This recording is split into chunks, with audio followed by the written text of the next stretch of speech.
that was your STC Rewind. That was all the action from the group stages and the perfect handoff here by Mitch and Tom. It was that BBL roster popping off and securing their spot against the reigning title defenders you just saw on your screen. It is our first matchup, an all EMEA affair, BBL.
Stories that we got to hear from them is about the trust that they're putting into Rose, their IGL, to get things done. And I feel like we're getting the opportunity to watch this team grow right before our eyes. It is going to be such a great matchup between these squads. And if there's one player that stands out other than LaRock, because we ran his stats, we showed you how impressive it was, who jumps out at you here big time?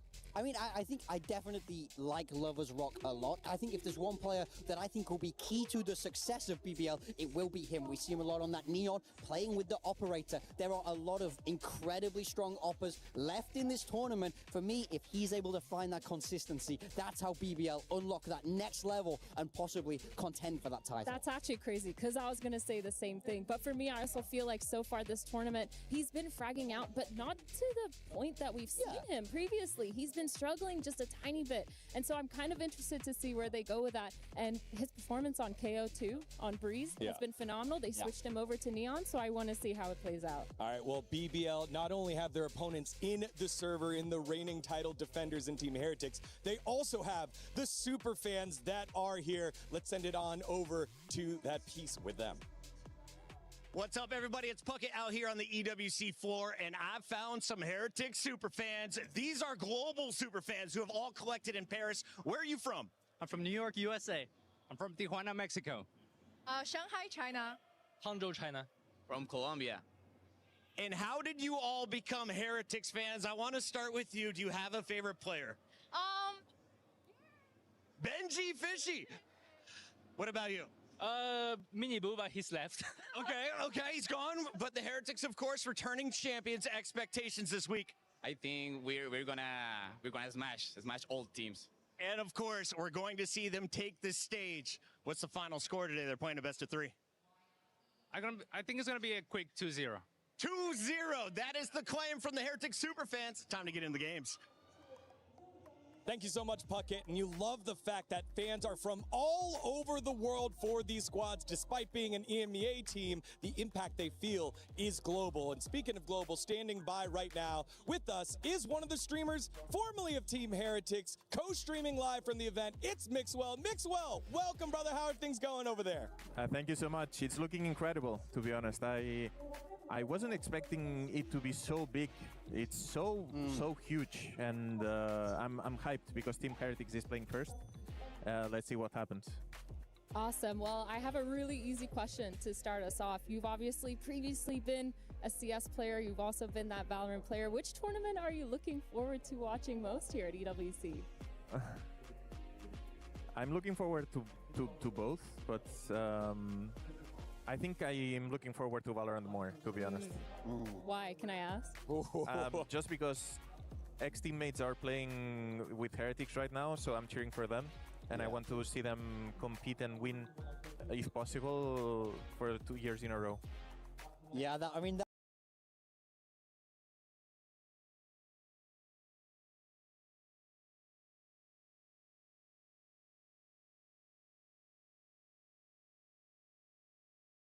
makes sense. Look, I have to ask you, obviously you're going to be supporting Heretics all the way, friends there, an organization you represented, but who do you want to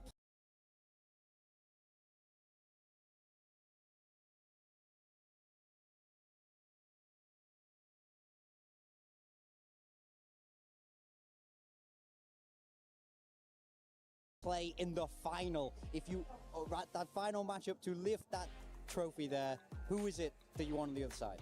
I think I would like to play against Team Vitality because they played against each other in the finals of VCT EMEA. I think Vitality is stronger at the moment, to be honest. I think they are probably the strongest team in the EMEA. And also I want to support my region, so if they play against each other, I would be happy no matter what.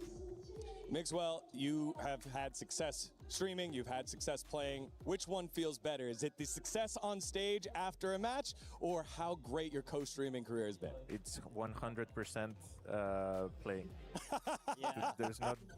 There's no question about it. Yeah, big time knows as well. Both of y'all know from your competing days, something about competition always makes it feel so great. Mixwell, thank you so much, brother, and really enjoyed your co-stream today. Thank you so much. All right, thank you very much, Mixwell. And, you know, if you want to get in on the action, we've got you covered here at EWC. You can head on over to the EWC website and do the pick'ems. And we have the pick'ems here live, ready to go. Let me see if this works. Ooh. Yeah, okay. Technology, baby. Technologia. Let's get into it and make some of these picks. We'll start with Gentlemates versus NRG. The matches are starting a little soon, so we got to go ahead and go through these picks. So, big time, you're going to pick it because you're not affiliated with any of those regions. No bias from me, but I got to go with Gentlemates. This is a home field advantage for them. The crowd will go crazy, and I love the Valorant they've been playing. That's messed up. What's the scoreline, though? 2-1. It's close. 2-1. All right, 2-1, locked on in. Let's move on down to Vitality and Nongshim Red Force. Since you're not part of Pacific, we'll give that one to you. I'm not part of either of these teams, either of these regions. I'm going to go 2-0 for Vitality. I love Nongshim, but I just think Vitality are so good right now. Hey! That's crazy. This is for the NRG hate. I respect it. I think for me, given the fact that 100 Thieves and MIBR is such a stacked roster, but 100 Thieves is that team full of potential. I want an underdog story. I'm going to go ahead and lock in 100 Thieves in a tough 2-1 victory here over MIBR. I like that. I see it. Which then leads us to our final match, Team Heretics. Whoa! Whoa! We'll get back to it here in a second. So Team Heretics versus BBL. Team Heretics, BBL. You go first. No. You go first, please. Okay. I'm taking BBL. Young Turkish squad. Exciting. I think there's an upset day one. I think the title holders will get their key crushed here today. Just so you know, they've played each other 5 times last year. Yes, it's different rosters, but Team Heretics won 4 out of the 5 times. It's not about that. I'm picking Team Heretics, so you gotta be the tiebreaker here. 2-1 for me. I hope both teams have fun. As it's time to get ourselves into Map Veto, let's send it on over to our comp ops for that.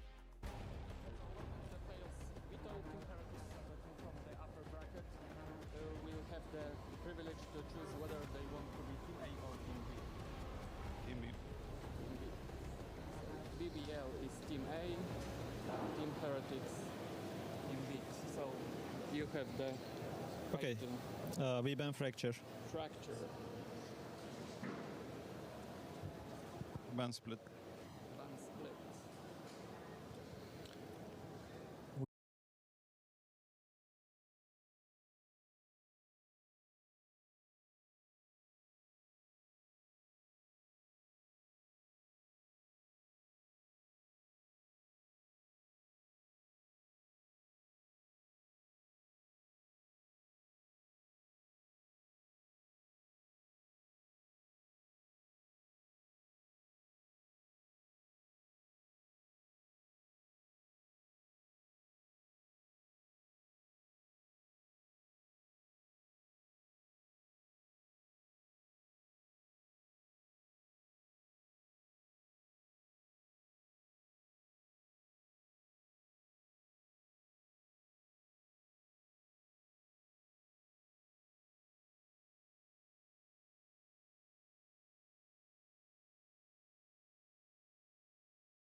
The Esports World Cup has landed in the city of love. But over the next 7 weeks, love will have to share that spotlight with rivalry, intense competition, and of course, heartbreak. Welcome to the STC Arena, where, as Lou said, we are starting things off in phenomenal fashion with some Valorant. Lou, how are you doing? Good, good. Toi, ça va? Ça va bien, et toi? Wow, we have some French here. Magnifique. Thank you, Ian. Of course, I'm good as well. And can we just start by taking a look at this insane trophy?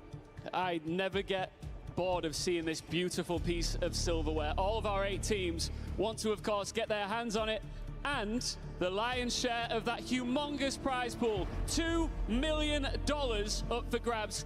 And of course, they all want to get off to the perfect start so this can secure their organization some club championship points. And what is also interesting about this trophy is that you get to have your team key in the middle of it after crushing each of your opponent's key match after match. And I must be honest, I'm very excited for this. You're gonna love it, trust me. We love crushing keys here, crushing dreams, taking it to a whole new level. But let's bring out the teams. I think it's time. Venu pour les joyaux de la couronne ou peut-être le trophée de l'EWC, ce sont les 100 Thieves!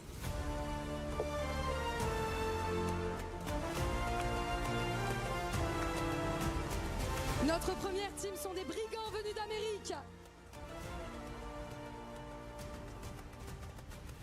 Welcome, MIBR! Big names, bigger aim, and a roster that only needs one opening to take control. Un club de FPS, de légende, inscrit au patrimoine historique de l'e-sport français. C'est Team Vitality.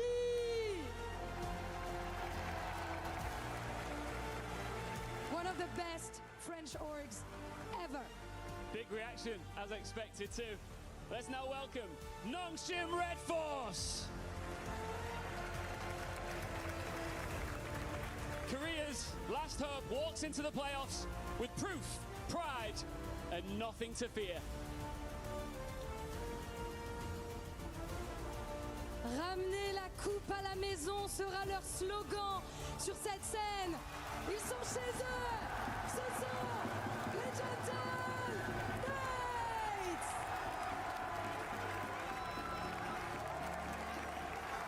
Big reaction there, as you might have expected.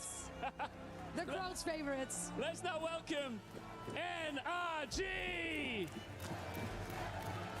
They have been pushed, tested, and dragged through pressure, and they are still standing. Some boos in the crowds, but NRG are unfazed. Young Turkish blood, talent, and trash talk. These are BBL. 5 jeunes pépites turcs, spécialistes du Venter, comme les Gentlemates le savent. Un aim qui n'est plus à présenter, et ils viennent pour le trophée de l'EWC. And finally, your title defenders, Team Heretics! The crown is still theirs, the target is on their backs. Team Heretics return to defend what everyone else came here to take from them. S'il y a bien une équipe à faire tomber, c'est eux, les piliers, les rois de Valorant à l'EWC, Team Heretics! The teams are ready. Welcome to the Esports World Cup. Faites du bruit!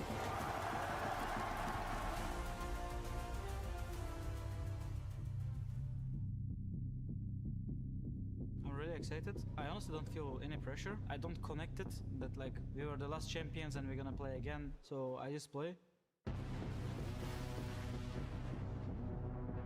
Hopefully we can do really good again as a team. We trust each other. We go a lot of like ups and downs, especially last Masters. We didn't do well. That's our strength, kinda. We can fix stuff quickly. Coming into this tournament, we did really well, I think. Winning 2 more games, gaining the momentum. The scrims are going even better now, you know.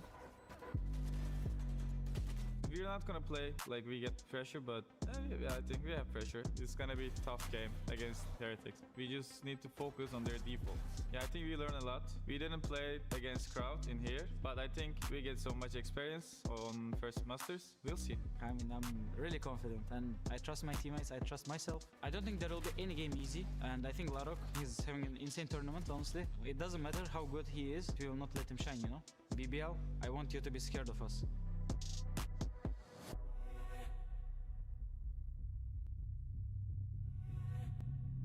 We want to lift trophy so much. This is gonna be first international trophy for us. We're really excited for that. I think we're gonna win it.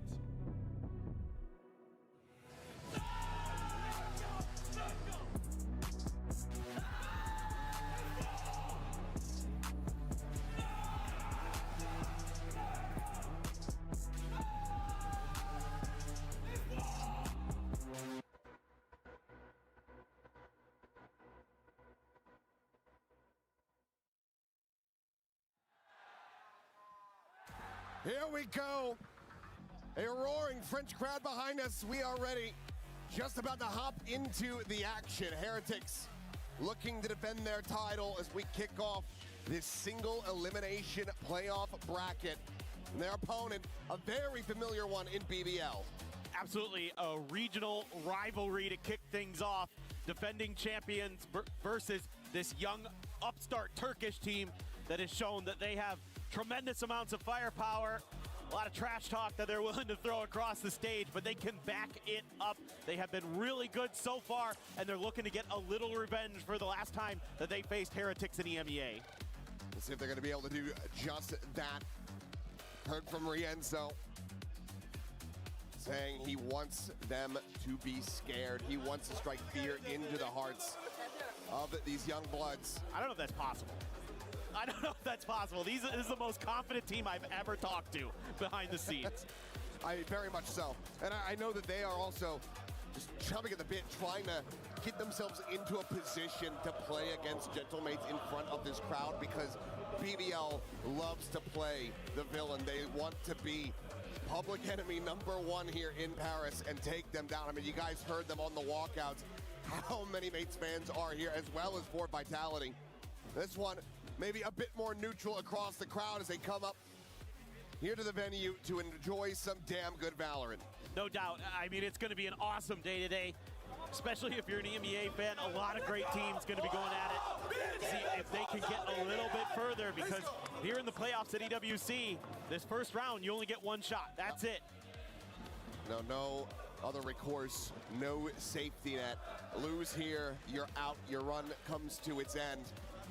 So for Heretics, it's got to be 3 consecutive series victories if they want to lift that trophy for a second year in a row. And they're starting to look better and better as this tournament goes on. I mean, they kind of feel like one of those teams that's on the upswing here, that's really starting to make gradual improvements, like starting to fix some of the problems on some of the maps that they've had. I had a lot of fun talking to Woot behind the scenes a little bit about how they're starting now to mix in some more aggressive plays. You know, they're a team that's really well known for their super defaulty style. Like, they're going to try to drag the round out a little bit, play that EMEA Valorant that we've all kind of come to know and love. But we've also seen them kind of choose their moments when they're going to turn up the tempo on you and come right at you. Yeah, they are more than willing to scrap at every twist and turn. They're going to be running at you. They're going to be looking to try to trap you. You have to be ready for anything between these two teams. We talk about that familiarity. I think that we're going to be seeing some new stuff pulled out here to try to catch each other off guard. And I think that is going to be so damn impressive. But of course, we just have to zoom a little bit more in on BBL, because these guys have been absolutely on fire. Larok in particular, front runner for MVP of the tournament if they can make the run. Yeah, he's literally leading every possible category there is for duelists, especially. Like, he's dominating the scene right now.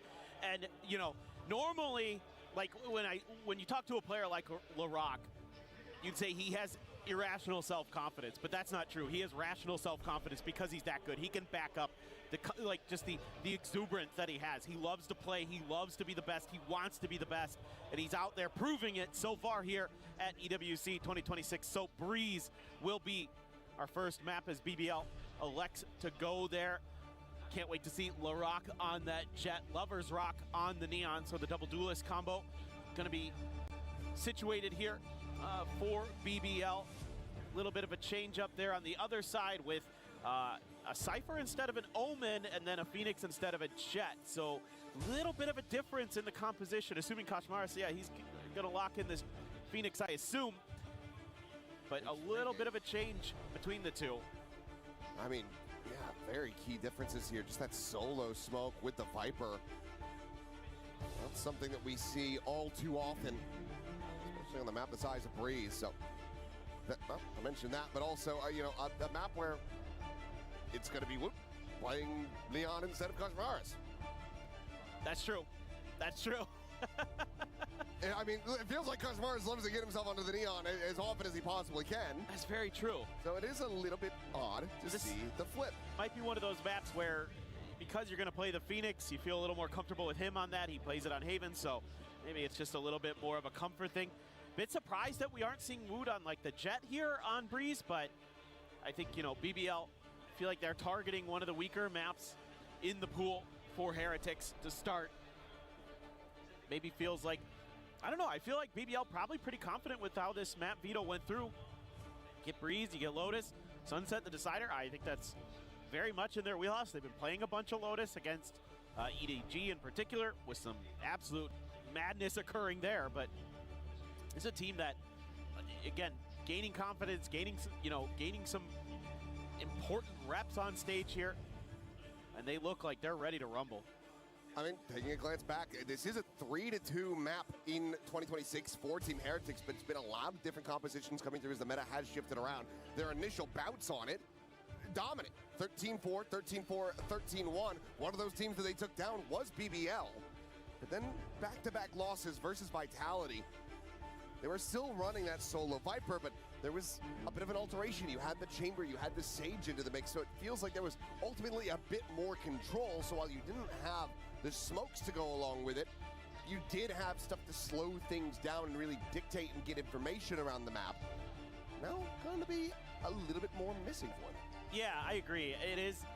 It's kind of like a more aggressive style of play, right? Like you're seeing this as kind of the new meta emerging on Breeze, as we're going to be jumping in to the first map here of the quarterfinals. But, you know, teams now realizing that you can play Breeze in terms of attacker side going to be very strong on this map because of how generally easy it is to create space on A for yourself as when you're on that side of the coin. But then as the defenders, then you need ability for retake, you need ability to control mains. And so having a Neon in there to use those relay bolts, to use some of that speed to kind of tee yourself up, really, really nice to have. LaRock, oh, he was going to try to use the recon against him, but Kashmar is wise to it. They're able to just get the catch, and that's just with a classic in hand. Taking him down at range, and a very good start here for Heretics, as they want another dominant victory. Spot check. Rose going to be committing the drone forward, sees the two players. The B site has been opened up. Heretics not too far away, though. Let's get the double explore down through elbow, and this might be a hell of a lot faster than BBL could anticipate. Some glimpses behind, so cognizant of this, but now deep exploration out towards the defender's spawn and a backside plant, so BBL crossing their T's and dotting their I's, making sure that they have coverage. It's going to be a question of, is Rose going to be a thorn here? Oh, he's about to be making footsteps here. The audio range, yep. The stick around from Boo is able to find that kill. Now looking for another one, but Lovers Rock will be able to hold his own. Takes down the enemy Viper, but still going to be a player disadvantage for BBL. It's Benji Fishy. Expounds on that. Loida now eliminated. Slide in the back of sight. Krebin able to find the one, but cannot get the follow-up. Benji Fishy will strike him down, and Lovers Rock tagged to 17. Has to do it all, and he cannot. A 3K for Benji Fishy, and the pistol goes the way of Heretics. As per usual, Benji very, very good with pistols in hand. One of the better Sheriff players, but this time just on the Ghost and doing a lot of work, but really good diligence being shown here by Heretics, making sure that flank is clear, you know, not allowing for any of these kind of oddly positioned players from BBL to catch them off guard. Let's go! Corva, come on, let's go. It's just really, really solid stuff from Heretics, and you know Benji's gonna bring the energy as always, and he can pop off at any given moment, so always a threat is Benji Fishy. Loves to play that Cypher you know, when you think of Benji, probably the agent that he's most well known for. Off to a hot start, but that's a reveal on Abu here. Didn't take too much damage. I was worried for a second he was going to get lit up, but comes away relatively healthy given the situation there. Able to back off, finds a bit on the Loida. Woot at the same time. Positioned outside of doors. No real space over towards B. It's been taken quite yet. We'll see if Woot can collect anything here on the cross. Jump across, and yep, Lover's Rock taken down. Snappy shot from Woot. Now a pause. BBL reassessing, considering if they want to maybe even just try to push in, take the Neon out of the equation, but instead, we'll group up, full scale, 4 players, past cannons. Oh my God. They've already pinged out both of these trips. I think they know exactly where they are. Can they do anything about it? Rose is going to try to clear some of this.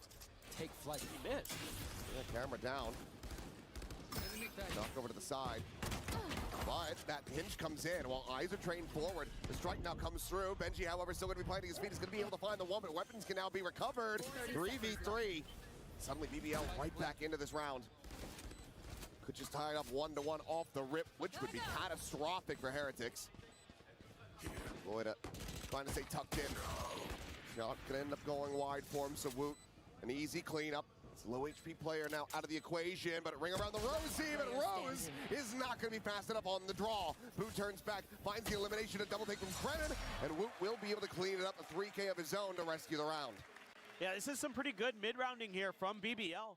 Just getting that kill as they're crossing over into the B side of the map kind of makes Woot think, okay, I'm going to hold the line here a little bit, but then they just use a smoke, and that makes him think, okay, never mind, they're going to try to push this way, so I need to back up so that they don't just take me down, you know, in a trade quickly. With I just have a Marshall being point blank like that can be pretty tricky. So I'm gonna peel back, and BBL use that open space that they created for themselves to pivot over to the B side again. Found some good kills, but Heretics hold the line with the better weaponry, but you gotta be starting to wonder a little bit. BBL is being very tricky on this map. You're seeing Rose all over the place on the lurks, even though, again, Heretics, to their credit, have done a good job of identifying it and nullifying it. Just gonna have to see if that's gonna continue to be a threat for the Heretics side. Is everybody just gonna be taking their time? BBL concerned that this could be one of those rounds that I was talking about where Heretics has started to add in a little bit of that spice, a little bit of that aggression to their defender side play. But for now, just a pretty standard hold. A couple players had some chokes, some weaker weaponry. A few Bulldogs in there, though, for Heretics. Strike getting ready to come in. 2 of those Bulldogs here situated on the B site. Turn over the side, Rand's now having to drop back. Recon ready to go up and over the top. Snakebite to try to slow down the scale into deep sight. Shock Dart gonna be layering onto them, but Pooh, he's able to spray down 2. The Rock gonna be good for the kill, and a Rose will clean up the others. So now back into a 3v3. Better weaponry, and this lurk out in the window. Or Kreven could be absolutely monstrous unless they get this read. It's a must clear angle. Meanwhile, Rose. Oh, he's gonna be caught. He's checking into elbow. Not looking down towards cannon side. Slide coming in, the curveball, the fly. He dodges that, but can't dodge the bullet. Suddenly, it is just Loida. 50 health in a 1v3 to try to deny the bonus conversion, and they're going to commit to run it back right into this round, because why the hell not? The defuse now being stuck. It's already past half. Woot pulls off of that one. The ult's going to be gone, but Woot is there to counter swing.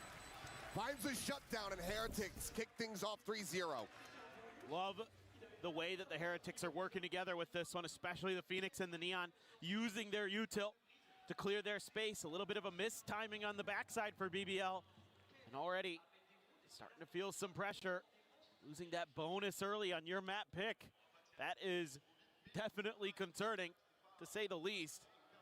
Kind of wondering if maybe see an early timeout from the BBL coaching staff. Maybe talk things over a little bit. Nope, we're right into it. And maybe head to the next buy, but for now, we'll just try to get this half investment to go. 2 Stingers, Guardian, Bandit, Sheriff. Meanwhile, Woot's got an Outlaw.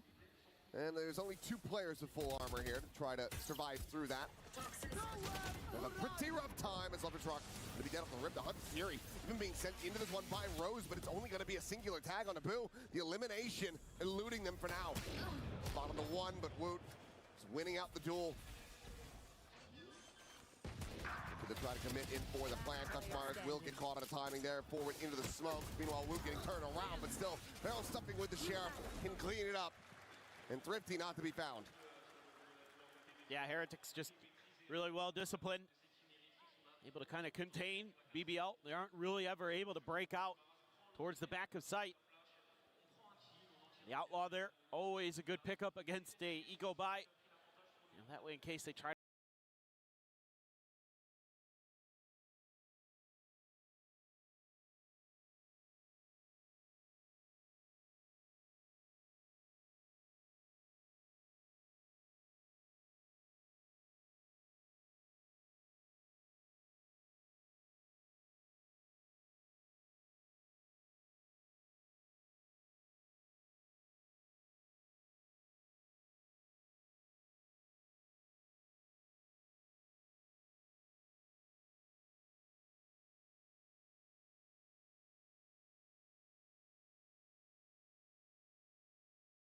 B, full cluster outside of A, try to make a go of it. We're not seeing mid-splits coming through, not seeing early control being established and planting a player up towards, you know, even elbow, try to get a peek onto Nest, etc. It's just been very straightforward and very readable for Heretics. And there are teams that can make that style work. My mind drifts to Nung.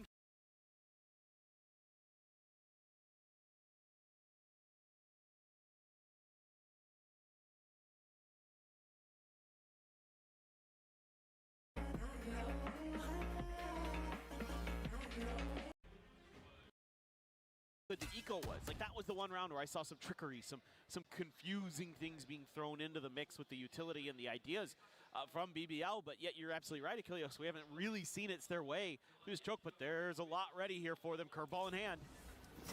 Up right off that drone, and that's going to be 2 kills now. Third immediately going to be found with Laroc, answering back in a big way. Still is able to find 2. Sparing their blushes as much as he possibly can. Rien's watching for this flank to come in, but can't do anything about it. Grevin with a nice shot. Takes down Turkish brother. Now, plant to come through, the pit to be invested. Benji Fishy, however, on this arrival into main, will have a corpse to utilize his neural theft. I suspect that is going to be immediately invested here. And could use the snake bite as well to maybe clear out a little bit of that space. Here. The more the Grevin plays along the wall, the more at risk he can be. Here comes the reveal. Oh, scale forward. Laroc just trying to keep him protected, spammed. Down to 47, and now it's all on Benji's shoulders. Tap of the defuse, just trying to get a rise out of him, trying to get him to spam, trying to figure out exactly where this enemy Viper is, but he's already ensured that the defuse is not being stuck. And with a push forward, Grevin will be able to take him down. A hell of a lot invested, still damn close, but it is going to be BBL getting themselves on the board. Yeah, and I don't exactly think this is how that timeout call was meant to go, but they get through it because of Laroc able to be evasive on the jet. They're able to get that stun in there at the last second as well from the Neon, so Lovers Rock sparing them, I think, in this round, and then getting that a little bit of an extra angle. Grevin just comes in through the double doors. That's exactly what you're looking for. A little bit of extra layer to what BBL wants to do. This time, they're going to leave Laroc in towards mid. Just watch to see if there's any kind of aggressive play, but Loida this time baiting out the curveball. They realized last round, you know, right at the door were a couple players of Team Heretics, so trying to get a feel if that's going to continue to be the case. Kashmaris thinking about the second curveball, can't really get much off of it. In fact, Lovers Rock responds, takes down 1. Yeah, Rien's having a rough go of it so far, and Kashmaris cannot get out to safety. Overdrive able to find a second victim. Trying to see if he can find the punish, but the jump spot's going to be good, and now he's going to be darted up. Sliding over to back orange, and Benji Fishy dead, trying to get going on that flank. Just a bit too smart. Spike planted. Grevin, right place, right time, comes away with that kill. Woot nearly having him lined up, and they're giving it to him 1 by 1. You can't be doing that. Able to find another elimination now. All eyes on Boo to see what he can do. Right of the wall. Push past, swing of the corner. He's gotten himself over to backside. Big fight gonna go over in, try to cut off any deep flank from coming through. He's gonna hold it up to half, eats an immense amount of damage, and Lorak will be able to run him down after all. And now you're starting to see some adaptations from the side of BBL. You know, Rose starting to kind of get a feel for this defender side of Heretics and how they want to kind of play some of the mid to late round. Obviously, this is just a counterplay set up at the beginning to wait out those curveballs and then make a reactive play off the back of that with your Neon. But the other big thing is that they're sending a player out to try to intercept Benji Fishy early. Benji's kind of had some free reign to make those flanks. They probably noticed it in the last round as well when he came out through A main. That's where he used his ult, and they were like, okay, so he's willing to take those aggressive early maneuvers out from the B site. So we need to put a player out there to kind of sniff him out, see if we can just deal with him early before he becomes a threat. And these few rounds surrendered here by Heretics, seemingly enough to get a timeout call of their own sent through. You know how much of a momentum-based team BBL can be. Trying to ice them here before they get heated up. It's a damn good idea. And see if it ends up working. Yeah, I mean, I think it's the right time. The more rounds you can get on this defender side, like the more confident you're going to feel going into that second half. Again, generally on Breeze, because of the comps that people are playing, it is a little more attacker sided usually. Not always, so you never know, but that's kind of where you're looking to do some damage. So as Heretics, you're already feeling really good. You've got 4. That's a pretty solid defender side. If you could get 2 more, make it 6-6, even better, 7-5, then you're going to be feeling really damn good. Anything above, you know, 6 rounds here for Heretics is absolutely gold. So love the call, love the timeout. Right here. I think maybe just being a little bit more cautious. Wait for, I think one of the things I talk about here as a coach is wait for BBL to commit to that A hit out of the choke before you layer in the util to try to slow him down. That's just a tag there on the Woot. He's only got the stinger, but he's got the overdrive behind it, so not the end of the world, but not ideal. Will just be the slow creep back over. BBL again looking to successfully avoid the heavier side of the map. Looks like Koshmaris going to get in transit though. Shifting over. Trying to reinforce this position. Weaponry wise, you do have 2 of the rifles here. Now a 3rd joining. In fact, not quite going to be available though, but Benji Fishy able to find one scrap that's going to be taken down, but Lover's Rock and Larock both able to find a kill apiece, but Koshmaris shutting down 2. Oh no. The swing of the corner, the short is there, and Rose has him absolutely destroyed. Hi, I'm pissed. Oh, devastating and ill-timed. Overdrive, however, is here for Woot. Slide over on that tunnel side, nothing to be spotted. 12 seconds remaining. This spike is not yet planted. They have to go for this. 10 seconds left. Trying to find any safe that they can possibly get. Relay both going to be connecting onto the one, the other going to be spotted. Lloyd able to find that elimination. The wide swing out. Rose trying to find the reset, but Boo hounds him down eventually with that Guardian. Interesting little use of the Neon ult here to just buy some extra time, buy some space to put BBL in a bad position in terms of where the clock was at. Not even just where the map was at. That's cute from Woot. Really nice stuff from him and the IGL. Boo, man, Boo, sturdy with that Guardian once again. I mean, there was that play he had earlier in the qualifiers with the Guardian on Lotus. That was disgusting. A 3K is absolutely ridiculous. So he can, at times, bring it out. I don't love the call there from Koshmaris to go for the Phoenix ult, but yeah, that's, you know what? Sometimes you just in the heat of the moment, you feel like I've got my ult. I could do this. I just got to get this one guy around the corner, and then it's fine. Unfortunately not to be, but still able to rescue the round from there. Ping reveal out on the Lover's Rock, and Benji Fishy is tearing them to bits. Gets himself a 3rd. Finally be sat down. Some decent kills in exchange to try to find some stability here. Who's got a judge? A judge and the front of sight covered. Boo watching, making sure that they can't go on a rotate out. And as they rescale back towards the front of B, that Judge increasing in potential value. And there's the first, looking for the second, and Woot, yep, gonna make use of it after all. 13-4 and 4. An electric performance from him thus far, and Heretics shutting down these thrifty attempts. A lot of talk about Larock coming into this match with how good he's been here at EWC. Another player who's been really, really darn good is Woot. He has been incredible on the Duelists and showcasing that he is no slouch on the Neon. Love the patience, love the call. You know, obviously the money was a little bit weak for Heretics there, so Woot had to go for the Judge, but it worked an absolute treat. Now you've got Benji's ult again. Boo has the pit, doesn't opt to invest it early. Weak buy. 3 Sheriffs, just a couple classics. Relay ball here on the corner. Woot able to find one. Lover's Rock going to be taken down. Kashmara's trying to keep them at bay. Curveball will connect. Thrown over the top. Onto the A site. Trying to get the spot out. Won't quite be able to see anything, but this is still Heretics able to keep their players slotted where they're at. You're like Jimmy when NRG lost that time and he was like pretending to fucking care. Oh. No. You know? Oh, Jimmy was back. Well, pivot now over to the other side of the map for BBL. Didn't like what they saw.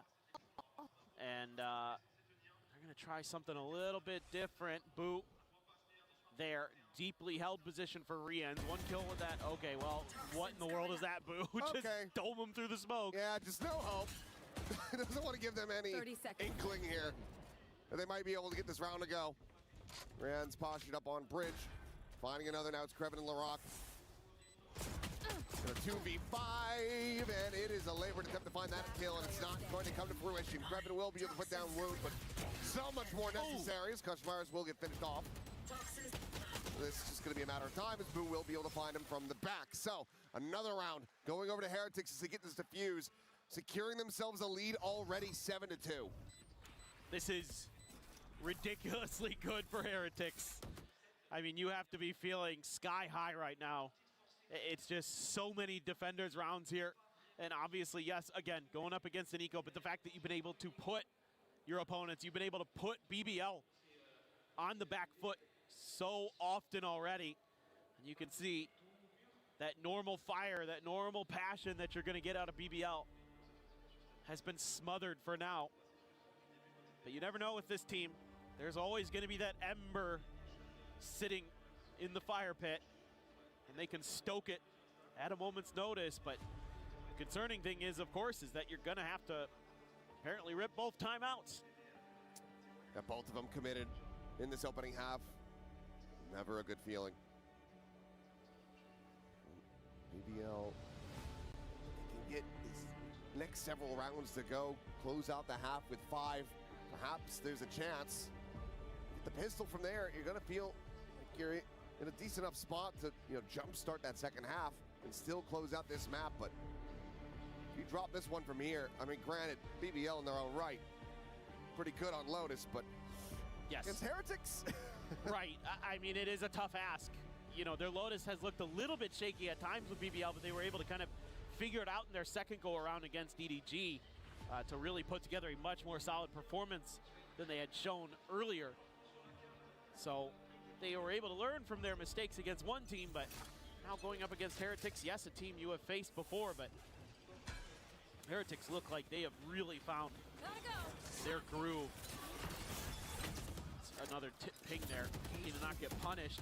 Well, maybe we'll be able to find that there. As Hunter's Fury is going to be called in. Now exchanged on both sides, but Boo's still here towards backside. Completely uncovered. That's a double ping reveal. Riens looking for that finisher, but cannot make it happen. But look at the health bars. 4 players strong, yes, for BBL. Welcome to my world. Very low in HP. Another pit cycled up, and Kreven immediately investing that to try to make this a bit more unassailable. The slow creeper on the back, though. Woot finding the ones, not going to be ready for Loida up high. Posted up on top of the bricks now, dropping down. But I think a couple straight shots would be enough to take down these players, but Rose swinging out. It was you. Finds the 2, and it's a solid cleanup. BBL will be able to find that 3rd round win off the back of the timeout. Crazy to think that one of the win conditions here for BBL on this side has been the pit. Yeah. Has been the Viper's pit. They can get to that. They've got some safety. They've got some good ideas around that. Nice little reposition there from Leloidot to get on top of the boxes. And then Rose, that last kill. Ooh, right across the head. Looked like a hit scan there for a second. Nice piece of work from him. I mean, Luke gonna be kicking himself that he didn't play that a little bit slower. Could have had 2 players dead. Still though, Heretics with a healthy lead. An opportunity to take this all the way up to 9 if they can close out the final 2. And this looks like a setup where ideally you take that aggressive early angle to maybe shut down the Neon if they commit. And then you have the Phoenix behind. Maybe catch some of the players, but Lovers Rock for now just wants to get closer to that overdrive. 1 away after that orb scoop up. Benji has yet another neural theft, and Boo still sitting on his ult. So, opportunities to use those. I'm a bit surprised that Heretics maybe didn't go for the pit, but you know, they're probably waiting for the last round to throw it on the ground. I mean, you've already got 7. You're already feeling very, very comfortable. Right here. If you can get another one and then have that pit for the end of it, I think that makes a lot of sense. So I get why Boo is saving it. I think really just kind of be that extra oomph. But look at the pings coming down. Heretics are starting to read this incredibly well. They were nearly caught off guard in one of the previous rounds by this clutch, this mid-split. Oh, they're quietly getting everybody fanned out. Entry going to be coming through. Rienzi's already able to find 1, then gets a ton of damage out of Laroc, who comes sliding in. Laroc's going to be taking down Loida. Down B. Trying to find some more values. Koshmars will get caught in mid. Kreven again being the danger man here for this team. But Rienz holds his zone, and that's going to be the round done. Just no time to try to make a play of it. And no idea where Boo was going to be anyway. So we'll just drift away. Hold on to this weapon and allow for Heretics to move up 8-3. And this is going to be an awkward round for BBL. The money's all over the place. The ults are, you do have the overdrive, that's nice, but on the other side of the coin, they have a pit, they have a neural theft. They have another ult of that as well, and I can't remember exactly which one it is off the top of my head. There it is, the overdrive from Woot. So, I mean, you can match overdrive for overdrive. You've got a big advantage. Yes, Loita does have the From the Shadows. Only going to be able to buy a Stinger. Somebody was at 0 credits and want to get Laroc into that Vandal. See if there's a big challenge again. This time Koshmaris with the Judge. Woot going to be holding the rifle on the other side of the corner. Want to get that Blade Storm if possible. Absolute difference maker in Laroc's hands. You want to put your best player so far here at the event in the best position possible to succeed.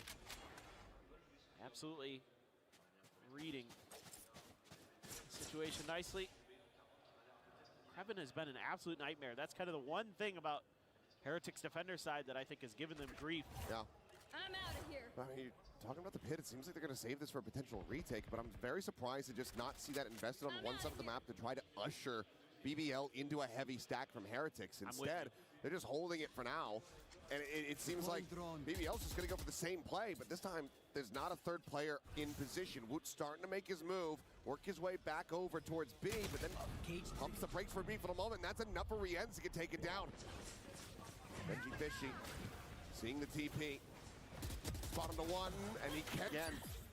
Looking to just be their nightmare. Close out this round in BBL's favor.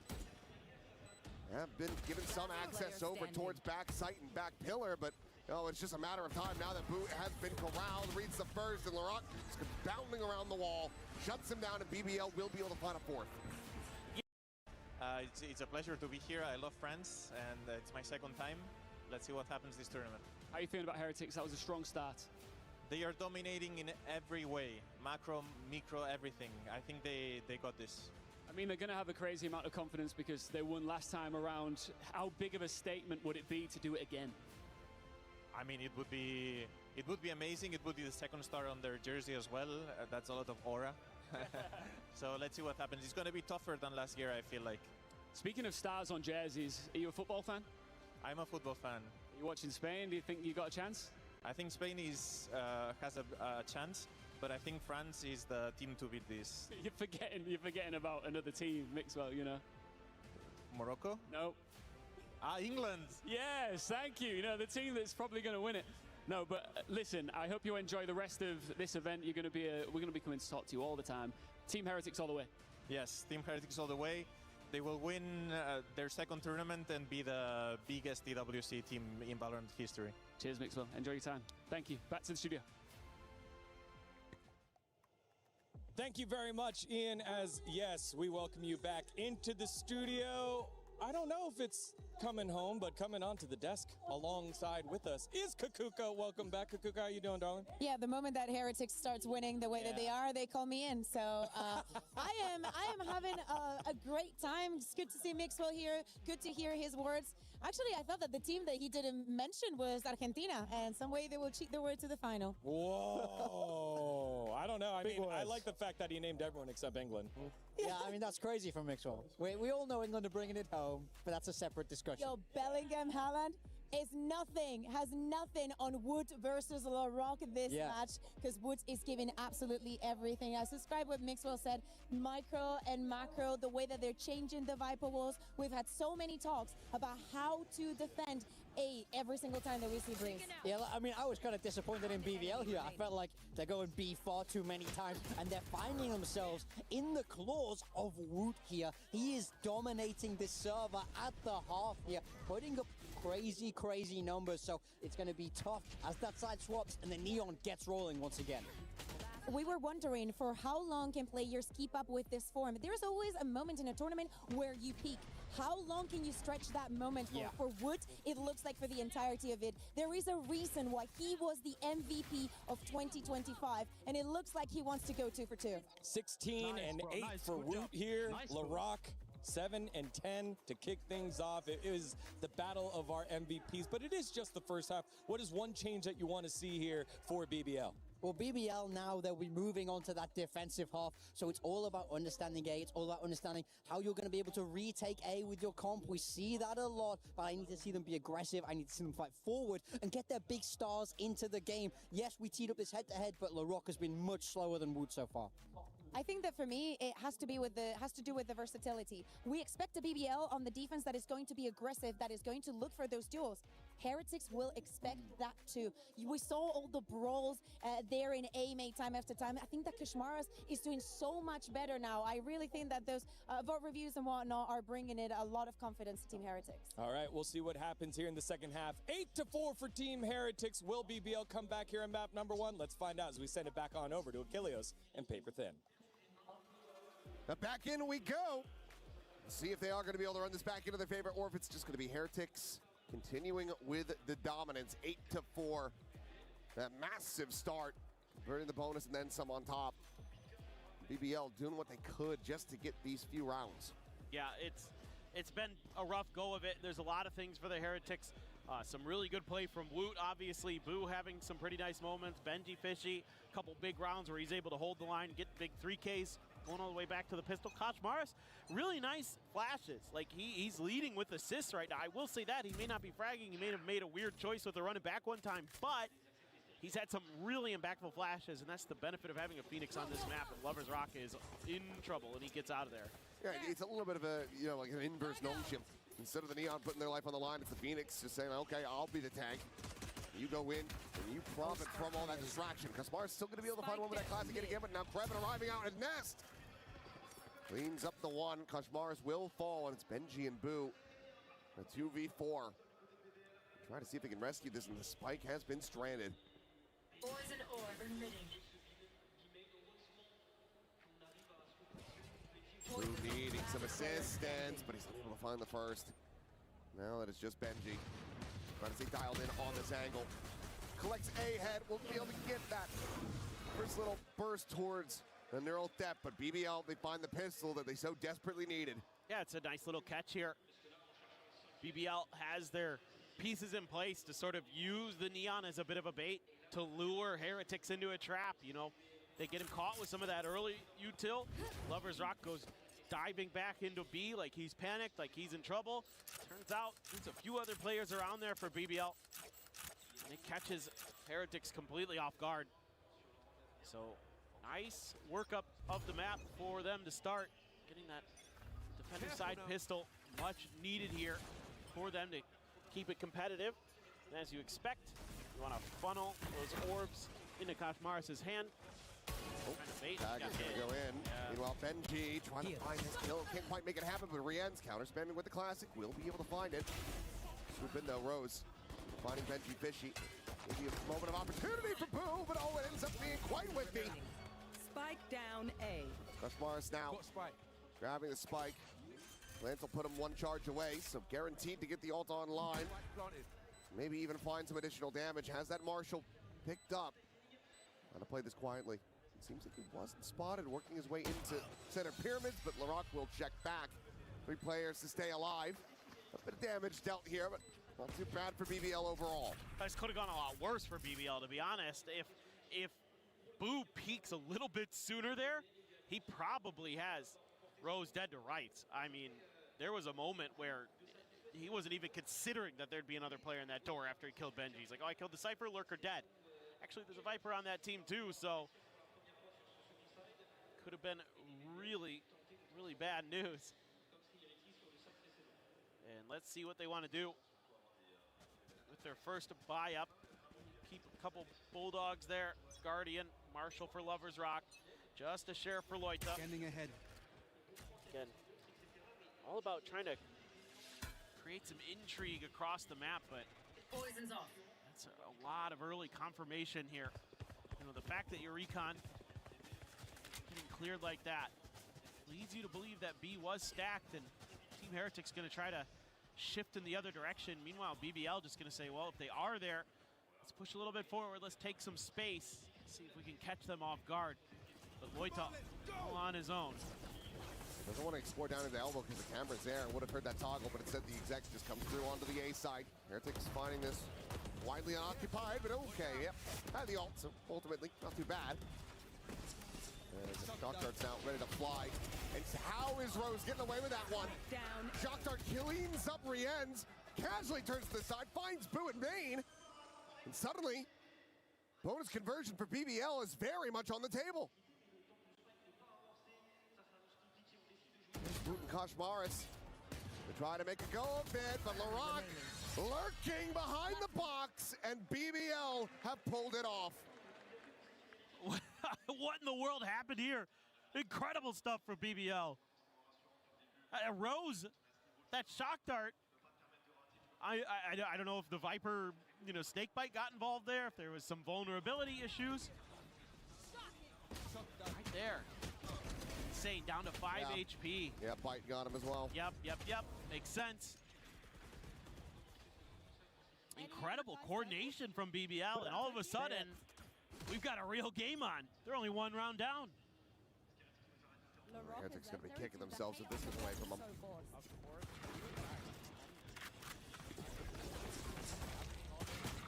Oh, what a shot from Kashmaris. Bandit getting involved in another big one. Okay, well, Boo, he might have been whipping up tall hell in the previous round, but that is a massive shot to be found. And now Rien's looking to try to get that reset. Can't quite clean up Krevin, but still, the damage widely done. Need to try to displace Loita, but he's not going anywhere. Stealing sight.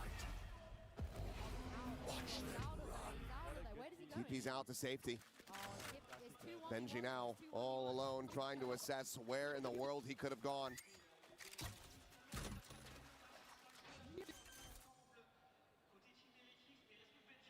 Spike planted. No, Neural Theft still just went away. Here. He can find one. I must wait. He now has. Perhaps could invest the ult, but there's a swing out. And Krevin just going to be a little bit faster on it. A good attempt from Team Heretics, but not enough to find the round win. That's going to be BBL tying things up. I mean, some of that good decision-making, some of that good play we saw from Heretics on their defender side, starting to kind of falter on this attacker side. Walking into this, they get the spot. Oh my God, disgusting regardless from Loita. But you're not you're not really taking, you know, you could have gone the other way around that pyramid there. Once you see him up on that spot and try to create some extra angles, but they opt to try to challenge him and they pay the price. They had a real great shot at turning this half on its head, getting that big thrifty win. Instead, Loita dashes their hopes. Now it's all tied up at 8-8, and I assume we're gonna get the final timeout from Heretics here. It looks to be the case. Neck and neck. They're a considerable lead. Starting to get uncomfortable. The energy starting to drain. Saw Benji Fishy there, a bit more of a somber look on his face. After not being able to find that clutch that would have been so huge. Keeps him in the lead, would have been a thrifty. Can't quite find it, needs to get the energy back up. Yeah, I mean, now you're worried about, oh, we've, again, I talked about that ember, that spark that's always going to be burning just a little bit for BBL, no matter how bad things get. Once they get that momentum, once they get those bellows blowing, the fire will be roaring in short order. Now they're up to it. 16 kills here for Krevin, 15 for Loida. The controllers getting it done. The back line for BBL. I'm out of here. Absolutely insane. Oh, eventually going to be cleared. Laroc just making a quick little exit back behind the half wall. Smattering of damage suffered. They've got a lot to watch the flanks here too. Got a camera and a trip. Got Boo. This should be, yeah, okay, a little bit of damage under Jens. Able to dodge the second. Right here. One away from 100's Fury. In a disconnected position, but speaking of which, yep, Rose has his online. Laroc, however, going to be kicked down. Rien's able to find that elimination with the shock dart, and now, because of that, he has his own ult online. Trying to slow things down. Meanwhile, Lovers Rock arriving out from main. That's why he's able to find one before getting taken down. But Krevin from on high. Cleaning up the two, but now into the 1v2 for Rose to try to clutch this out. No snake bite, but not necessary. Benji Fishy will just swing the corner, get the kill. Keeping two in the fight. As Heretics will once again get themselves back into the lead. This is kind of a weird one here for a moment. Lovers Rock somehow slips the net between the camera and the tripwire. Boo has no idea what's going on. He's back at window looking around to figure out what happened.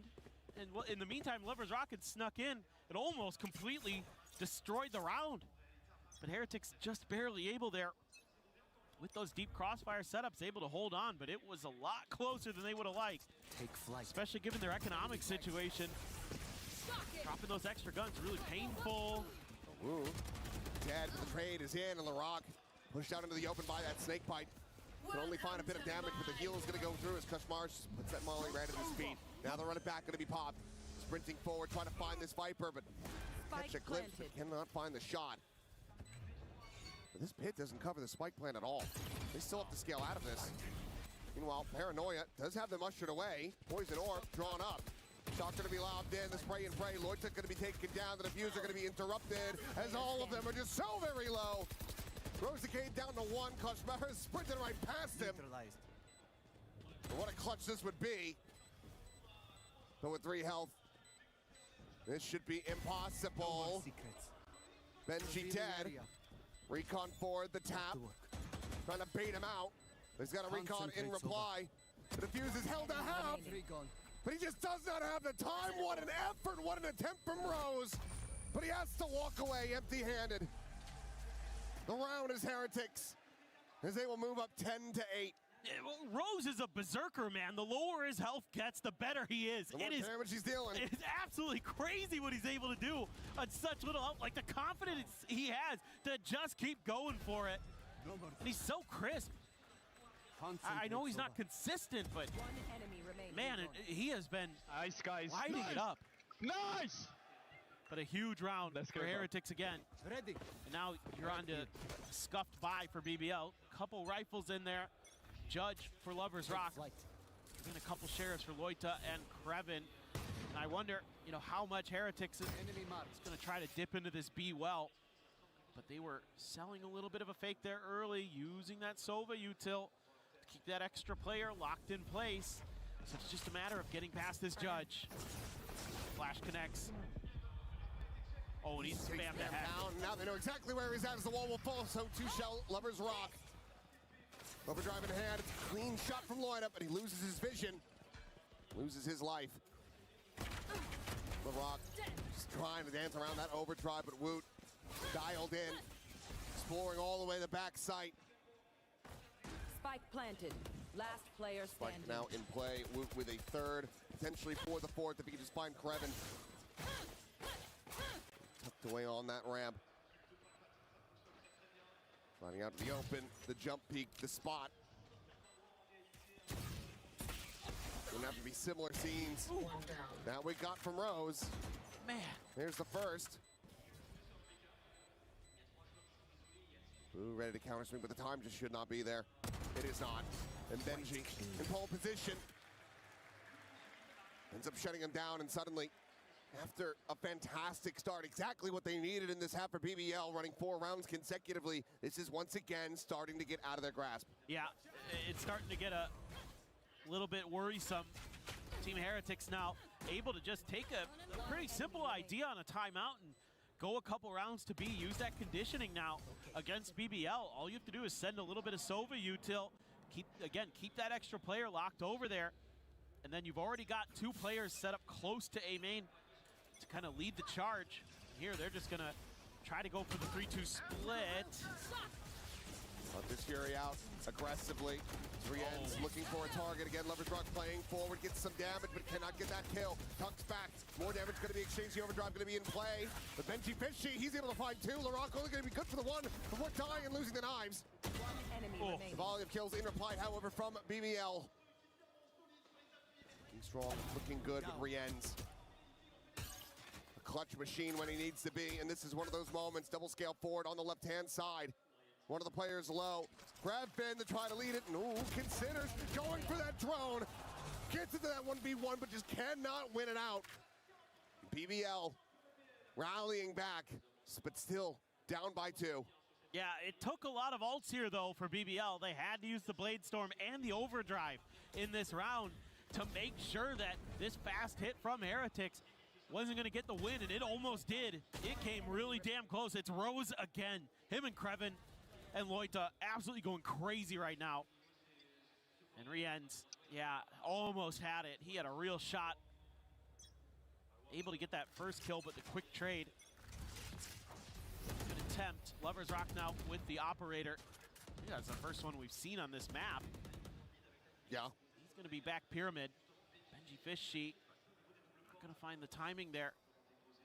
Lovers Rock has no idea that he's already gotten past. So it's a quick scale up, a camera to watch. The flank as well. I think Benji's just going to stay tucked here until kind of the last possible minute. Until, you know, he knows that whoever's watching Double Doors has to turn their attention away, or until somebody gets a little bit greedy towards mid and he can maybe punish that. Laroc, though, not pushing forward. However, Lovers Rock, considering they just clear the camp. They're going to go to the other side off of that clear. And look at Lovers Rock. Yeah. He's reading that. A fast pivot. This push forward from Loita, checking into main.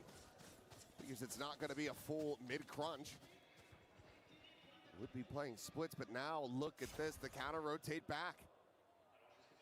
Heretics reading things incredibly well. You've got 4 players in position, one leaning back towards Arch and Spawn, but otherwise a fairly empty site. Go, go, go.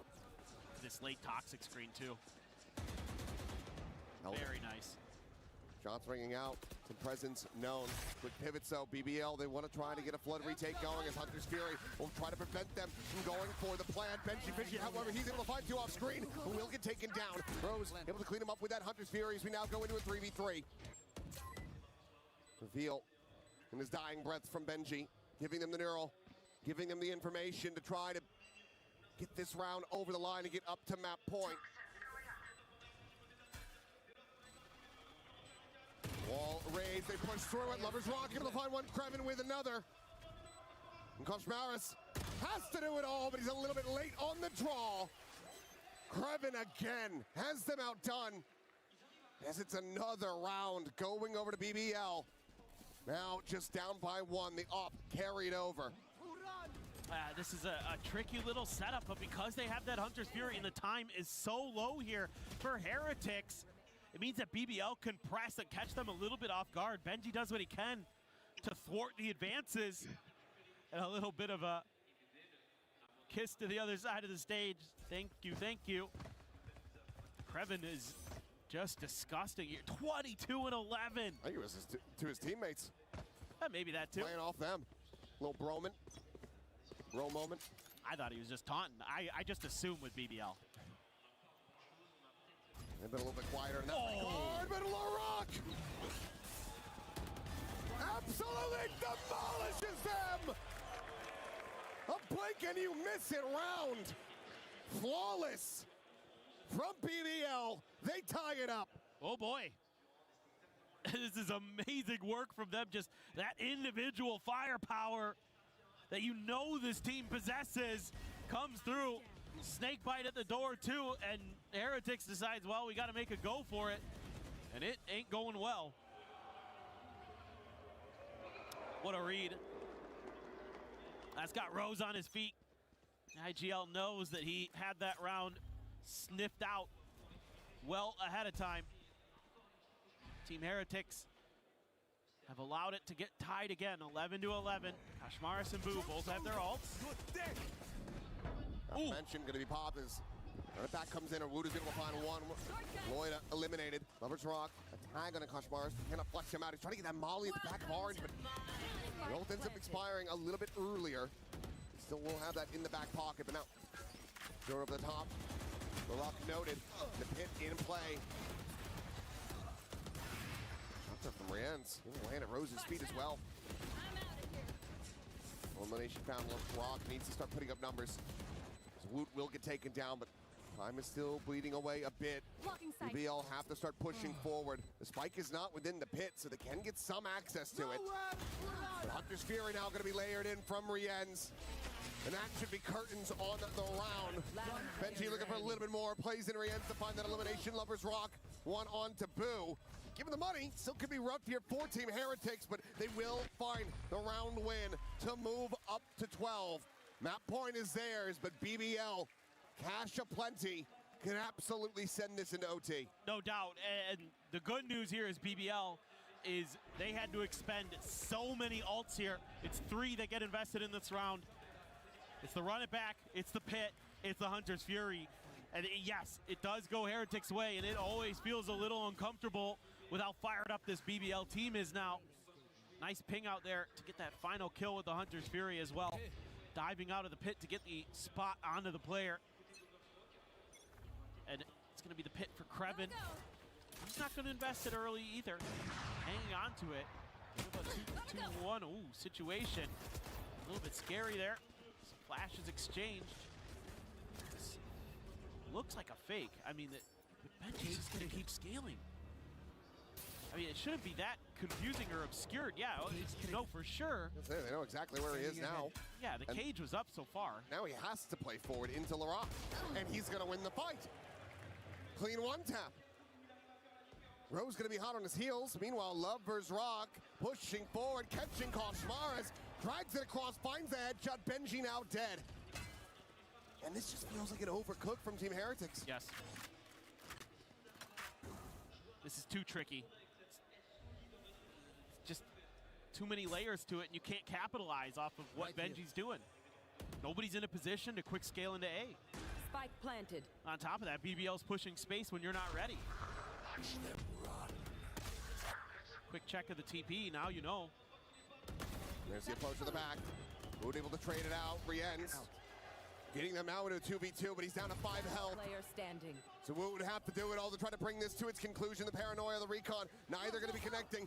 Tucks a little bit further forward, and he nearly has it. But Loita will keep them afloat. 12 to 12. Our opening map, our opening series in the playoffs is going to overtime. Well, definitely not super unexpected. I think the way we got here maybe a little bit kind of eyebrow raising in some moments. Both teams playing really good defender side, but with how well these two teams know each other, it's such a battle of the wits between Rose and Boo to make those little bit of adjustments. And both these teams seem to really have a tough time finding those entries, finding those moments on their attacker side to get some good, clean executes that looked well coordinated. Just felt like they just don't have that same proficiency on that half of the map yet. But defender side, both teams really good, knowing when they need to strike, how to hold the line. Revealing some good reads of the map. Now, BBL looking for an A hit, trying to make it look like doors aren't as strong as they are. Spot out from Kashmar. Smalley going to be set up to try to delay them, but there's the ping reveal. Tripwire intercepting, and Laroc head on entry. Swing out though. Another block. Sybil will find him just with the spam. Meanwhile, Boost sliding forward into center pyramids. Cleans up a second kill. Looks for that third, but it's going to be taken too quickly by Woot. Kraven don't have to do it all, and that's going to be a bridge too far. Heretics again get themselves up to map point.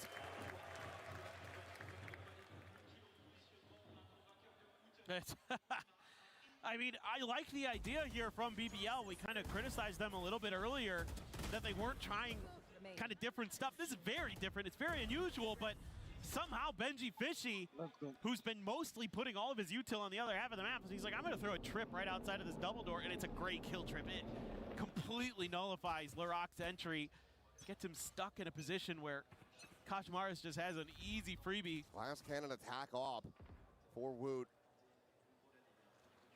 Maybe expecting Lover's Rock was going to be matching this on the other side. Up out of the window. If he can even spot a pixel of Kraven here. Oh, he does, but this time a little bit late on the shot. It would be huge if he could find some value. Woot, a very good sniper. Love to get that opening pick, get that extra player, because it's so often come down to that last man standing one way or another in these rounds. Uh-oh, okay. Oh, boy. Taking the exit for a brief little second, but decides, yeah, maybe I should just get out of here. But he sees them leaning A, and that's going to have Laroc coming over to reinforce the site. So they've got a good read on this. It's just, can they hold it? They're going to pass the op over to Boo, let Woot do the entry. This is scary. Still the relay bolt, still a paranoia. Drone spotting him out. Lover's Rock not going to be sticking around up front. 30 seconds left. Gives over some space. Meanwhile, Laroc, he just sprays and prays, and Woot's going to be taken down. Headshots, so even if he had the armor, it wouldn't have mattered at all. Volley over the top. Loida able to find one. Riens with another shock dart kill, but Loida looking to hold his own. One enemy remaining. Boo will get flushed out the snake bite to take him down, and this overtime is not over yet. Riens will fall as we get tied up 13-13.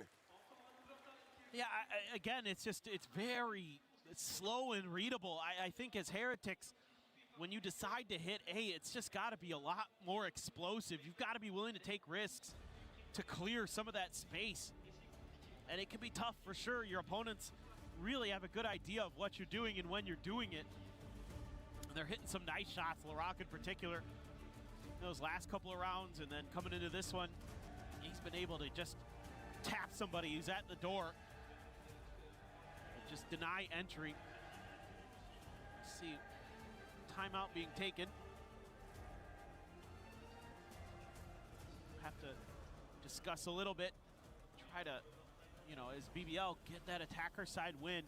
That has proved to be the more difficult side of the map here on Breeze.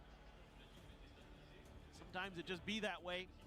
We'll see if they can flip the script. Somehow get their map pick here, but it has been labored to say the least. If they can even get there. Coach is right behind the players. Key there. Trying to rally his boys. Heretics, I just need to see a little bit more on this attacker's side when they get back to it, but get there when we get there. BBL has the explosiveness. Just got to be a little bit better. Some of their timings. This could just be a fast and heavy hit towards A.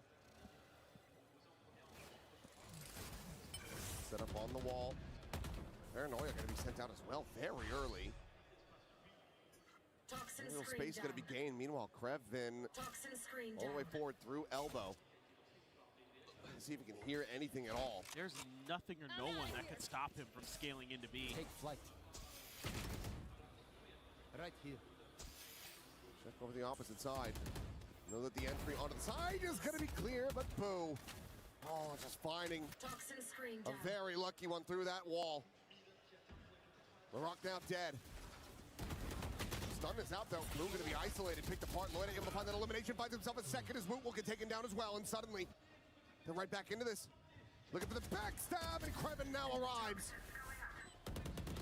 Benji Fishy dead in transit. Koshmar is only able to find the one. Tries a leap forward, but to no avail. It is now BBL with the upper hand, one away from taking their map pick. Yeah, this round, Heretics off of that timeout thinking that maybe because, you know, BBL is taking one, they might go towards that B side. They might have some kind of, you know, set play ready to catch us off guard.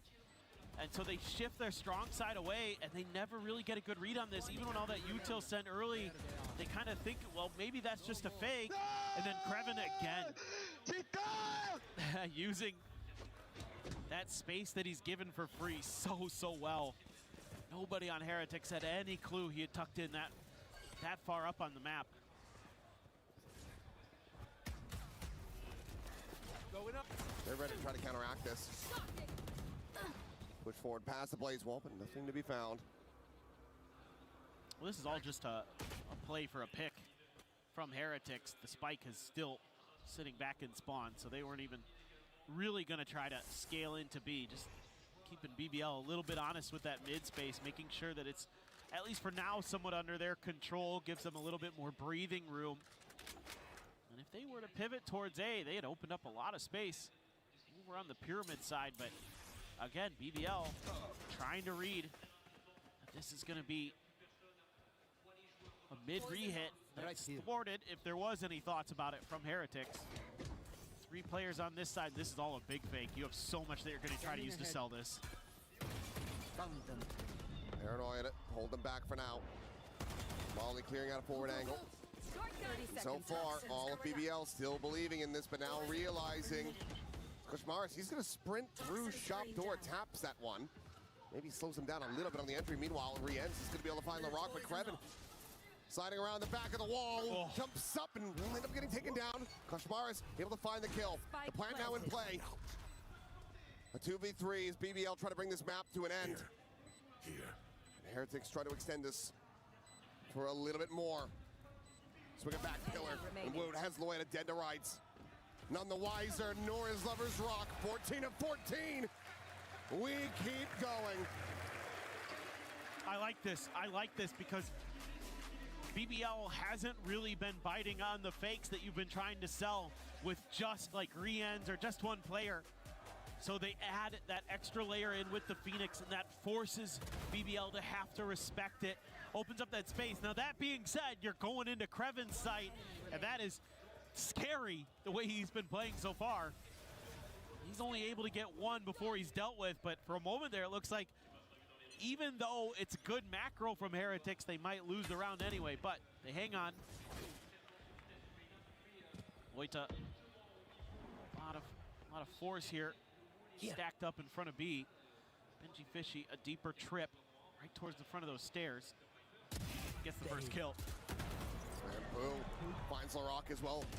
Swing out, and Boo suddenly firing on all cylinders. Saw glimpses of this, but I think he wants his map to come to an end. He wants to go over to Lotus as Woot will find Loita. And it looks like Heretics are going to find themselves back up to map point, potentially in flawless fashion. Then mine, Benji will fall, but it's going to be Boo. Starting off the round, ending it, a 3K. And now, 15 to 14 the score. It's a couple things in this round, but the big thing is that Benji just outright wins that 1v1 against Lover's Rock. I mean, if he doesn't win this, then there's not that extra layer of safety on site with the Cypher util. Blue, that is disgusting. Ridiculous stuff from the IGL. Shown up big time at times for Heretics. Come into the unknown. Wood up to 28, Kreven up to 28. Both those players having stellar maps. Very different play styles, but get the job done one way or another. Fast hit again here from Heretics. Paranoia stalls it for a moment. Right onto fronts. Rose, however, going to be overwhelmed. Gets a good amount of damage off that shock dart, but I don't know if it's going to be enough. Might just be the end of this one here on Breeze. Plant onto the corner. 5 players strong. Cam going to be cleared out. Laroc Spike planted. needs to do something incredible alongside Kreven. Rip ball sent to try to delay. The spot on the wand. The relay ball going to be lobbed to the backside to slide forward, but Lover's Rock will get taken down. Laroc dead, and now it is all on Kreven. He has been amazing this map, but can do no more. Team Heretics come out swinging. And they take down BBL on BBL's map pick, Lotus. The staging ground for Heretics to potentially get themselves a 2-0 and eliminate BBL from EWC. It's a fantastic start here to our playoffs. It's an overtime banger, and the defending champions barely hanging on. BBL giving them a lot to deal with, but they're able to rally back in overtime. A lot of back and forth, a lot of great stuff. Kreven, disgusting for BBL. Woot, so solid again on the duelist for Heretics. Just now on Lotus, has BBL been able to continue to learn and improve on a map that used to be a little weak for them. Yeah, this is a really big swing in this series.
Bucket out here in the crowd with the Heretic super fans. Vamos!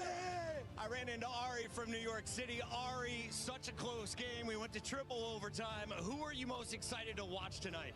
I mean, of course, we're here for Heretics. I mean, all the players individually have their own great stories. I'm looking personally at Rien's, the clutch god himself, util master, but I'm just happy that everyone stepped up the challenge when they needed to. Paperton was saying those who know ball know that Rien's is actually really the heart and soul of the team right now, but Benji Fishy is getting fired up on this stage. Who we cheering for? For Benji. Benji is the number one. I love it. Benji, I fucking love it! We love Benji! Heretics! We gotta vamos this thing back to the studio, guys. Back to you.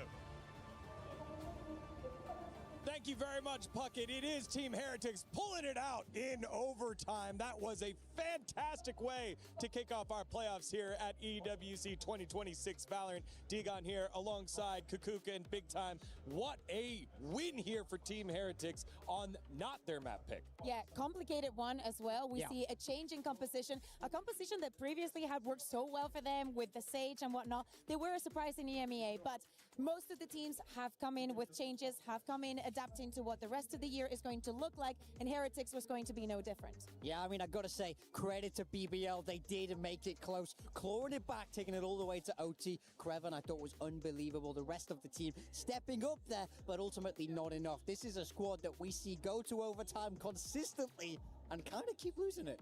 Yeah, the surprise here for me was the fact that this was such an attack-sided map during our group stages. Yeah. It was 57% rounds going attack. Yep.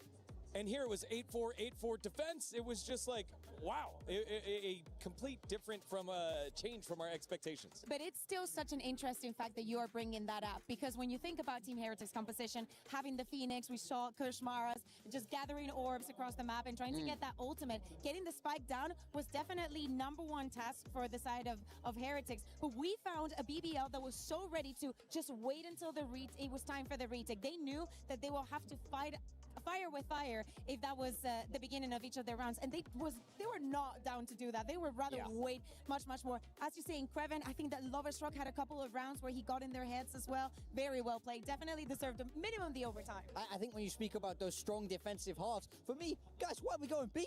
Everyone's going B non-stop. Yo, it's Breeze, guys. You know you can go A. You know you've got to be retaking. We were not making fun of you. We were just highlighting that you were seeing what we were seeing. I'm just saying it's no surprise. This is the most B plants we've seen and the strongest defender halves we've seen here on Breeze. Yeah, and to catch back in on our topic of the Crunchyroll story of the day, the battle of the MVPs. It was LaRock versus Woot. Resounding round 1 victory here for Woot. He was fantastic on the side of Team Heretics. And for LaRock, he was a little bit more of an afterthought there. This was Kreven holding them on in there. Rose having a couple of moments there. Didn't see too much LaRock. Yeah, I saw moments of him, some nice impact kills, but he's not taking over the server, which is a little bit disappointing considering his group stage performance. He was the guy for them. He was the one getting them through these tough games, and when a game is OT, when it's so close like this, you can't help but feel like an extra 5% would have gone a real long way.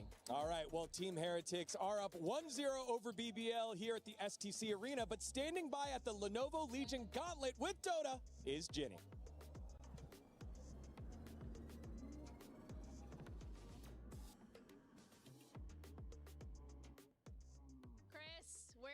Your home turf right now. How's it going, by the way? First things first. It's not going too bad. You know, it's first week of EWC. We're kind of just going through the motions right now, but no, going well, very well. Yeah, but you got to have that strong start, right, on week 1. Yeah. And we're so lucky Falcons are actually playing behind us as we're speaking, and they are the back-to-back club championship winners.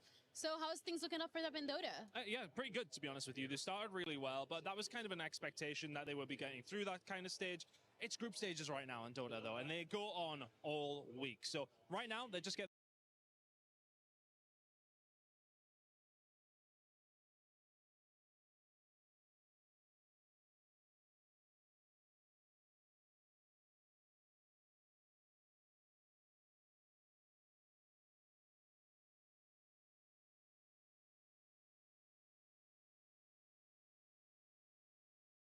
from when it has come down to Dota 2. But realistically, as I said, we're in the group stages right now. Still early doors. We've got until Sunday when we're going to be going. Then all day, all week next week as well when we go to knockouts. So we have got a lot of group games to go. Right now, everyone still in contention. But for Team Liquid, not as clean of a start as they would have wanted. Then I'm going to have to ask you something by putting you on the spot right now. Is your club championship favorites for Dota at the very least? I would go as far as saying for Dota, it would probably be the Falcons side, but you could probably say Liquid as well. But again, for both these squads, it's hard to say it right now. But that's why we love it, right? We come into this, we still don't really have a clue which way it's going to go for Dota. But then that's what it could be. It could be one of those wild cards where somebody comes in and gets a really important win early doors. You never know. That might lead them on to some momentum in the rest of the games. All right. Thank you so much for the little bit of a breakdown. I appreciate it. We'll be seeing a lot of you, and that's it from us.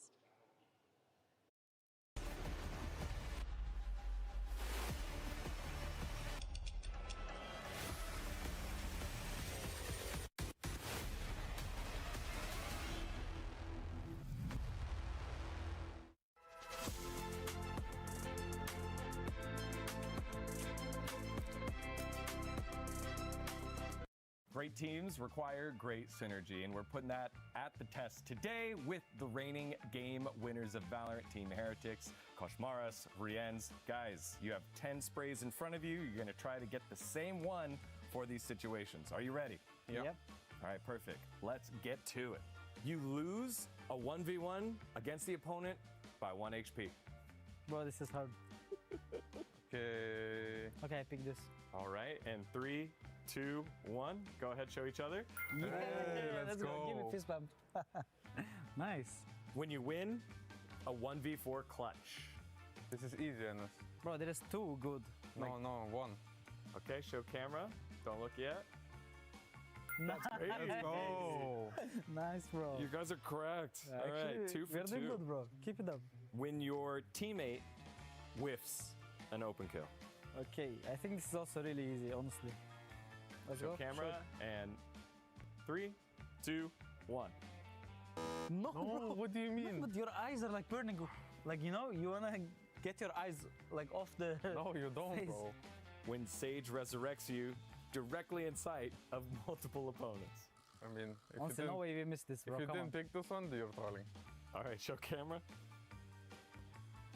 Yes, Yeah, good job. let's go. Nice. When you face Paper Rex in an international grand final. I mean, I'll choose this one. I don't think we will get this, honestly. No. Wait, that was actually a good one. It's Yeah. my bet, honestly. You have to sweat, you know? to Yeah, yeah, win yeah. against them. That was actually a good one. When someone asks you, how many hours of Valorant have you played? Usually, if someone asks you that, they don't play Valorant. Yeah. Okay, I picked this. All right, 3, 2, 1. No, bro, you should have picked No the way. same one. Like, Yeah, think bro, about it. I was actually like about to pick this, but I picked Solo This one, because this is the only one who makes sense. no, but bro, whoever asked this question, they have no idea about esports. So I'm like sweating. I have to explain everything, you know, like what is Yeah. esports, like all this thing, you know.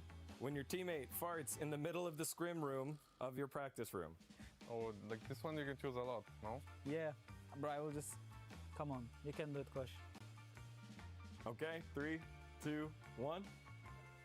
No. When a teammate asks to borrow money. If we get this wrong, then yeah. Bro, if you get this wrong, you have some No, if problems. you get something Wait. wrong. Go ahead. Yeah, nice, bro. Okay, easy. Nice, good job. When you win EWC. Pick this. I think this. No, bro, you're just Bro, happy.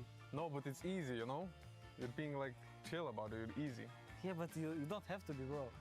Like you can be cool and like, you know, nonchalant but during look, the tournament. But look. when you win, you have to This be is like. definitely you when you win. At the beginning, I thought we were gonna do like insane, you know, because we did like 3 out of 4. But then, It was okay, it was okay. yeah, it's fine. All right, thank you guys. Great job. you. This ain't no regular thing. Came for the ring, you know what I mean. You see my name in the lights. Better get right, I'm champion.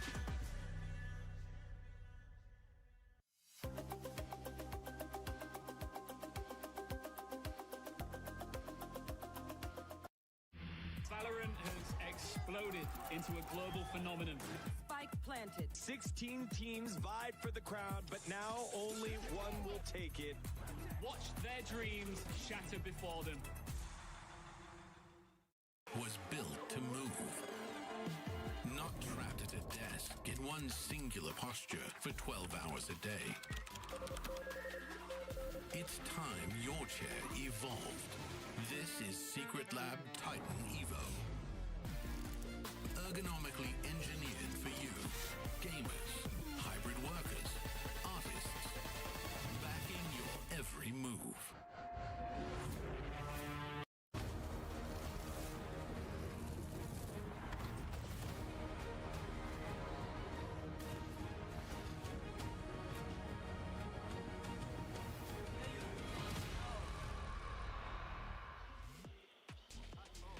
Back in we go, a second map up. But Heretics able to find victory on their opponent's pick of Breeze. Lotus now getting ready to be loaded into. They're suddenly very favored to be able to take this potentially into 2-0.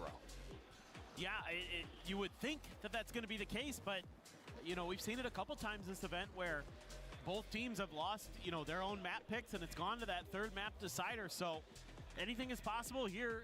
You know, BBL started to find their footing. As that map went on, they got better, they got sharper. Some of the decision-making looked really nice. They had a great read on how Heretics were trying to pilot that attacker side. We're really doing a nice job of shutting down a lot of those hits. You're gonna need that and more here on Lotus. I mean, certainly, yes, you know, a map that they've been very good on, very competitive on. It went to overtime a couple times for them already here in EWC. against EDG the first time, against Team Heretics, or not Team Heretics, excuse me, 100 Thieves. At 100 Thieves just barely able to win that one out in overtime, so there are no slouches on this map for sure, but this is a Heretics map that they're very comfortable on. They navigate, they have great protocols on it. Benji Fishy is going to be such a nuisance on that, likely to be a Cypher again. He causes a lot of issues, especially over on that A side, actually holding down that tree. He's really annoying in that part of the map. Well, let's see what we got. Don't expect to see any real changes here. As looking like it's just going to be, Benji sticking to that vice. Koshmaris back over onto the Neon. Decent performance from Nolan the Phoenix, all things considered, from that Breeze. Yeah. So it wasn't necessarily like fully there in the fragging department, not compared to what we usually see from him on Neon, but util-wise, curveball-wise especially. Defender side, curveballs were great. I will say, yeah, he was really impactful, especially on that first half. He was really annoying with his util. They had a lot of good setups there to tee up, Woot behind him. A lot of times he wasn't, like you were saying, he was kind of the tank. He was the one that was setting up his other duelist for success. So should be, Krevin on the Cypher there. Nothing too crazy that we're gonna see, it looks like. Nobody running a Viper, much to the chagrin of some, but that's okay, I guess. I like the Viper on this map too, sort of, but a lot of teams these days just want to play that double duelist. They just want to have that extra oomph on some of those hits, on some of those executes, look for that early advantage. But neither going for the full, Paper Rex Sky layer in here, so just be that fade. Getting stuck to Krevin on the Cypher, the only difference between these squads. See which one between him and Benji Fishy is going to be able to find the most value. I mean, he was an absolute menace on Breeze. If he's going to be able to continue that reign of terror here on Lotus, then perhaps we will be going to a third and final map. For now, all players on stage just going to be dialed in and prepared for this Lotus, taking one step at a time. Yeah, and with these types of comps, a lot of this is just going to come down to some of those, early rubble mound fights, those kind of things. Who can get the better trap plays, maybe the front of B when you're going to make some good reads. I think this is going to be pretty similar to Breeze, where it's going to be a very close affair. Both teams are going to have some really good ideas on how each other likes to pilot the map. They've both played it already here at EWC a couple times, so they're going to be very familiar. There's going to be a lot of tape to review between them. And certainly, both these squads are going to be putting in that prep work. It's just a matter of coming down to execution. Heretics will once again be starting on that defender side. BBL goes for attack. And when I think about LaRock at this tournament so far, the moments that he's had that have been jaw-dropping, it has been him on this raise.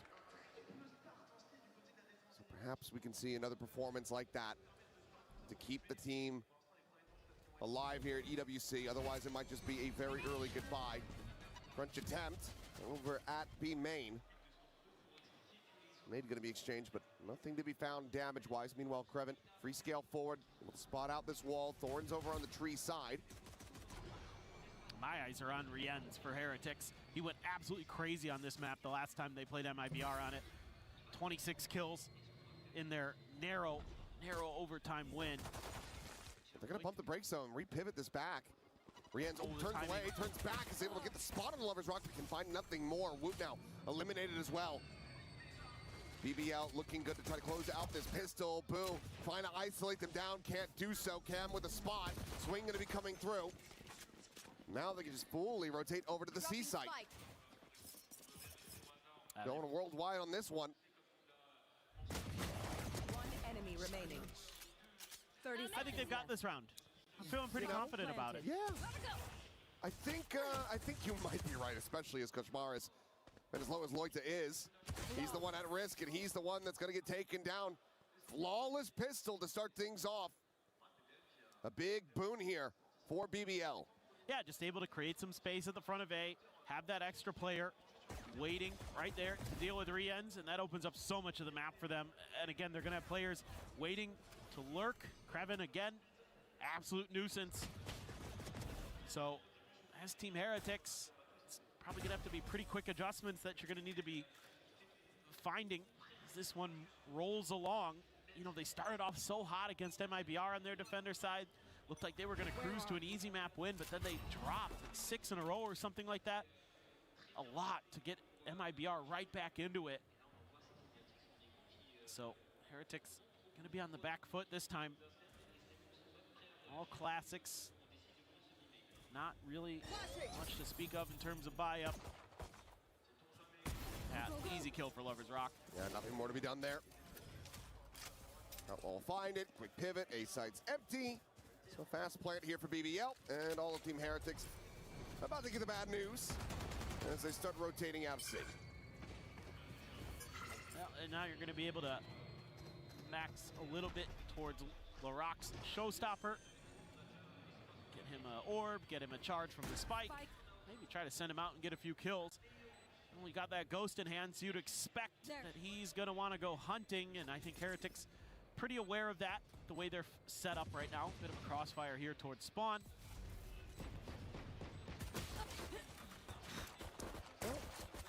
Bolt charge in death. Halfway to that showstopper now, but it looks like the rest of Heretics happy to just go down to the spike. Don't want to give over any other key advantages here. Lovers Rock, however, should be good for this one, and he will. Quick peek towards that overdrive now, as Boo is going to have his work cut out for him here. That should be an elimination going over. So yeah, Private a second charge towards that neural theft. Rien's trying to just tap away, see if he can find anything. He does. Rose will fall, and the other two will go down to the spike. Okay, not too bad for both teams, but a little bit better for BBL, I'd say. In the long run, you're kind of funneling in some of those orbs towards the showstopper. The good news is Heretics is they're not going to have that showstopper anywhere near ready for this bonus round, so you don't have to fight against that. Very potent ultimate. Koshmaris only enough for a Guardian. It's because he bought into some of the util there, I guess. Meanwhile, Rose going to be the only one without a rifle on the side of BBL, so very powerful bonus. Ooh, Rose stuck in place there for a brief little moment, got the K down. Koshmaris able to find that kill quite easily, but now the trade back looking good as Lovers Rock gets the spam, the drag across, and Woot will fall. I got spiked. What a monstrous bonus conversion this would be. As Benji Fishy up, swing at the corner. He's lucky to drift away unscathed. Completely rerouted though. Spike can now be planted. I'm out of here. Or they could just pivot. Yeah, they could cut in towards A here. Oh, it's They're gonna be hurt. try, but yeah, Boo is here. He finds the first. The spike now down. Paranoia, worried about a quick scale forward to try to cut him off. Instead, it will be that blast pack out. Here. Suddenly back into a 2v2. Maybe a bit of an overheat here for BBL, but still in a decent position and already significant damage dealt, even if they can't convert this bonus. And definitely a real chance for Heretics now. Man, do they feel a lot of pressure to convert this one. Can't be too quiet about where they're coming from. The flash drop down. Saw the retrieval on that arc Rose. Knows that they're going to be playing over on that side. And boom, not counter swinging fast enough. Larocque is able to find that kill. Some spam forward, and oh no, okay, he's not going to go for the knife. Will just show some mercy. Takes him down nice and easy, but that is a hot start now for BBL. Yeah, this is really good stuff. They're just doing such a nice job there with the haunt, clearing so much space. It locks in the players of Heretics over by the baby door. That means they can't get into that rubble fight the way that they'd like to. Sayda aldık ya. Bombayı kuralım. Kaos'a girmeyelim. Omen da bilmiyorduk ki, o yüzden diyorum. Create that extra little bit of a layer. No ults just yet. Boo's one away. Okay. Okay, Koshmaris, that's not good. 10 HP. Fortunately, did have the full armor. True. So a chance to still yet find some damage with that Marshall.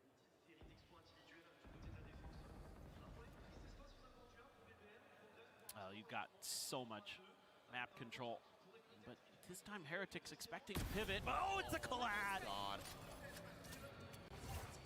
Oh, any hope of really trying to convert this one quickly going to be destroyed as Lovers Rock is on for an ace. Can he find it? Benji needs to die one way or the other. Footsteps had been heard, and it looks like LaRock will just go ahead and take that for himself. Sorry, my guy, no ace for you. But with the plant, he gets a showstopper online now, so the pain very well could continue for Heretics. No doubt. They are going to be fighting an uphill battle, to say the least. I mean, there's a couple also. There's the overdrive and the showstopper. So it's like there's a lot of opportunities here for BBL to, you know, even if they start off the round in a deficit, to turn things on its head rather quickly. And that's, I assume, going to be a pretty quick timeout from Heretics. A lot to talk about. You know, usually pretty decent on the defender side of this map, but so far, BBL has been very, very good. I mean, taking a lot of space. They're winning almost every one of those battles at A. All of them, actually, basically. Heretics, a lot of the rounds, other than one, has played to give up that space. Now, yes, 2 of those were ecos, so kind of makes sense, but at the same time, like, you give BBL that little bit of breathing room, and they're so good at punishing it. They're so good at understanding, okay, they've given us, let's try to pivot. Okay, we don't need to keep going. We can, let's send out one player to explore A, and oh, okay, they got 2 kills. That's cool. Easy maneuver for us. They're really good at always having that player who's going to be watching the flank, a player who's going to be creating a flank potentially.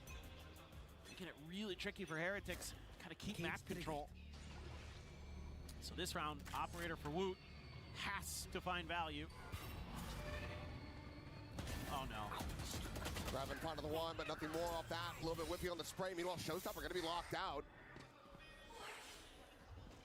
Rock's looking for a target, but sends it in towards backside, and Koshmaris avoids taking damage. He's able to tuck back, but now it's a player advantage for Heretics.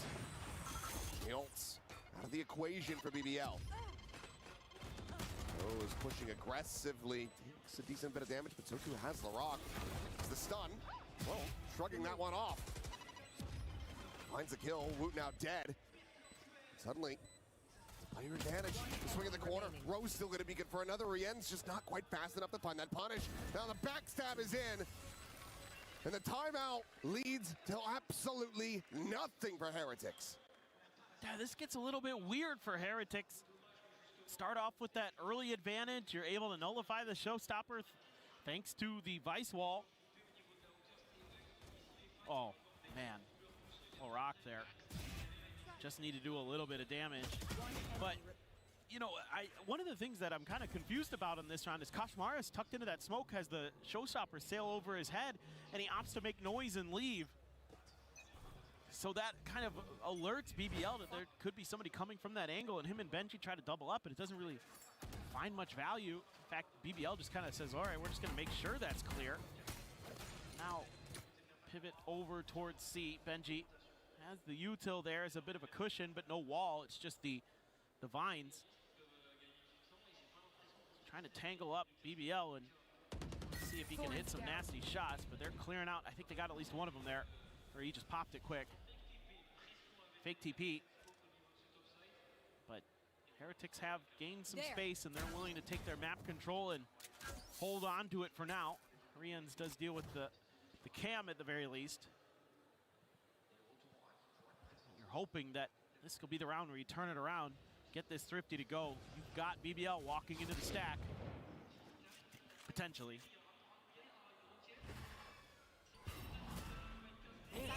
What can Boo find?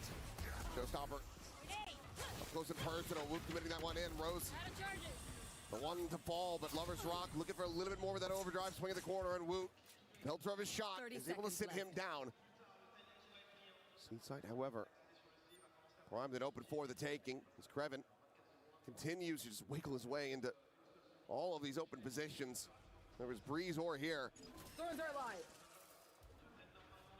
So damn good at sussing out where Team Heretics isn't. 10 seconds left. Plan now to be committed to. Spike planted. Heretics try to get this Thrifty off the ground. They didn't get any guns either. Well, never pushed in that direction. Given the investment on that showstopper, it's going to hurt all the more if they can't get this to convert. Turn to the flash back forward, and Kashmaris able to fight too, tries to go for the overdrive, but he's already swung the corner, and Krevin has him dead. The neural theft, the second reveal about to be coming in. Swing in, and Benji will be able to get them over the line. A massive round to be found here for Team Heretics. They pull off the Thrifty to get themselves on the board.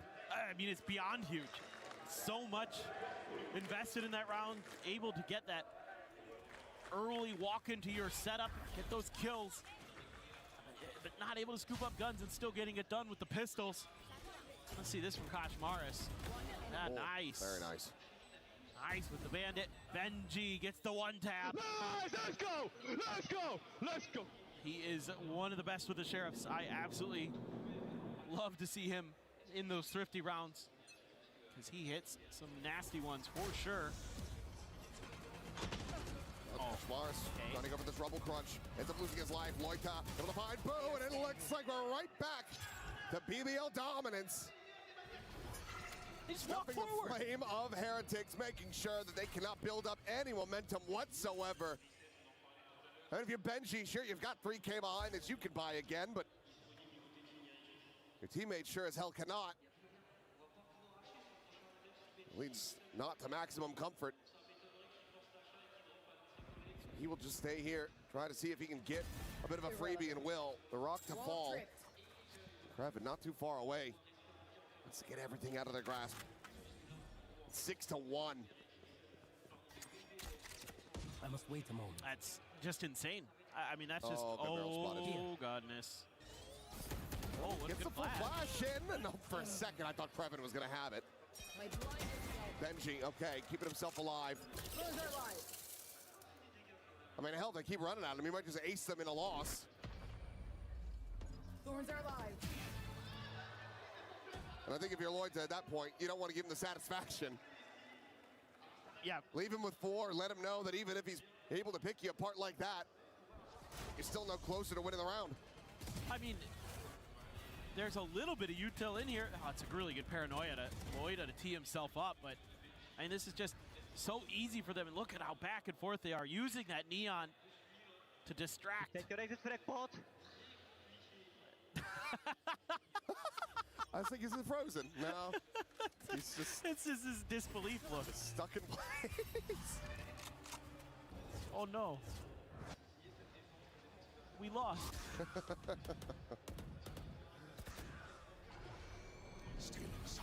Paranoia, try to slow him down. Quick little easy kill there for Boo. Rian's traded at the same time. Tap the door, Boo wanting that gun. They know it, but he is able to recover it safely. Just barely. That's nice. Gives you a little bit of extra firepower here. You need to see a little bit more from Heretics, though.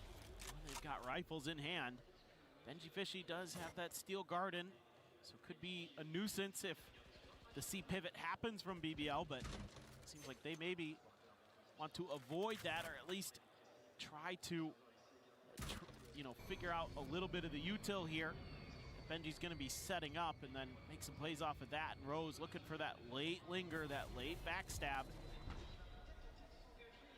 Let's see if, ooh, that was close. I thought for a second he might peek out of the smoke accidentally. Oh, shoulder to shoulder. Spike planted. And coming in, Boo still trying to find this lurk. Shifts over and will be able to get Rose displaced. 4v3, the weaponry not really still on their side. Steel Garden, however, will look to equalize, but Showstopper is still going to be available. Boo, what are you doing? Where in the hell was he off to? Satchel out. Last player standing. Steel Garden takes their guns. It doesn't take their sight. It doesn't take their hearing.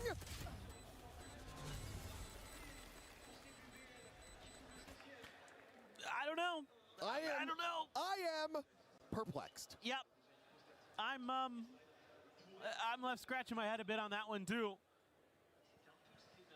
Well, it is what it is. Dude, Larock there, some sick raise play. Not only is the showstopper there, but as he's getting chased down, throws the satchel to get to safety. Nice little stuff from him. I mean, I don't know what happened here. Heretics have just completely lost their minds. I mean, their mental is out the window. They aren't really able to find any answers every single step of the way. BBL is out shooting them, out thinking them. I wouldn't be surprised if we see the second time out. Yeah, this is it right here. I mean, look, at this point, LaRock, I mean, they're not standing up for anything. They have no reason. This is reminding them that they're incapable. This has to be one hell of a speech. Oh, for sure. I mean, we come into this map being like, okay, Heretics, the stage is set. The advantage is theirs. Yes, maybe BBL have done their homework. Maybe they've prepped quite a bit for this. And perhaps this will be a very close map, but this is a slaughter. No, this is brutal. I mean, it's the only round they get is a thrifty defuse because Benji comes up huge with a 1v1 Sheriff kill. I'll find you. Now you're into Rose's ult. Got an Outlaw again for Lover's Rock. The last time he had this, I think he got a 4K. Yep. Gotta go. And, I'm out. Goodbye. There's just nothing there to assist. It's a gamble. It's such a risk, and boo. I mean, if he pulls it off, it looks brilliant, but right. Twice in a row now. Well, we're left scratching our heads. Well, it's BBL. Oh my God, Benji is lucky to be alive. Mark's trying to feel back some of that pressure, but now Benji's just screwed. Stuck into a corner. Thorns at his feet. And a paint shell arrives.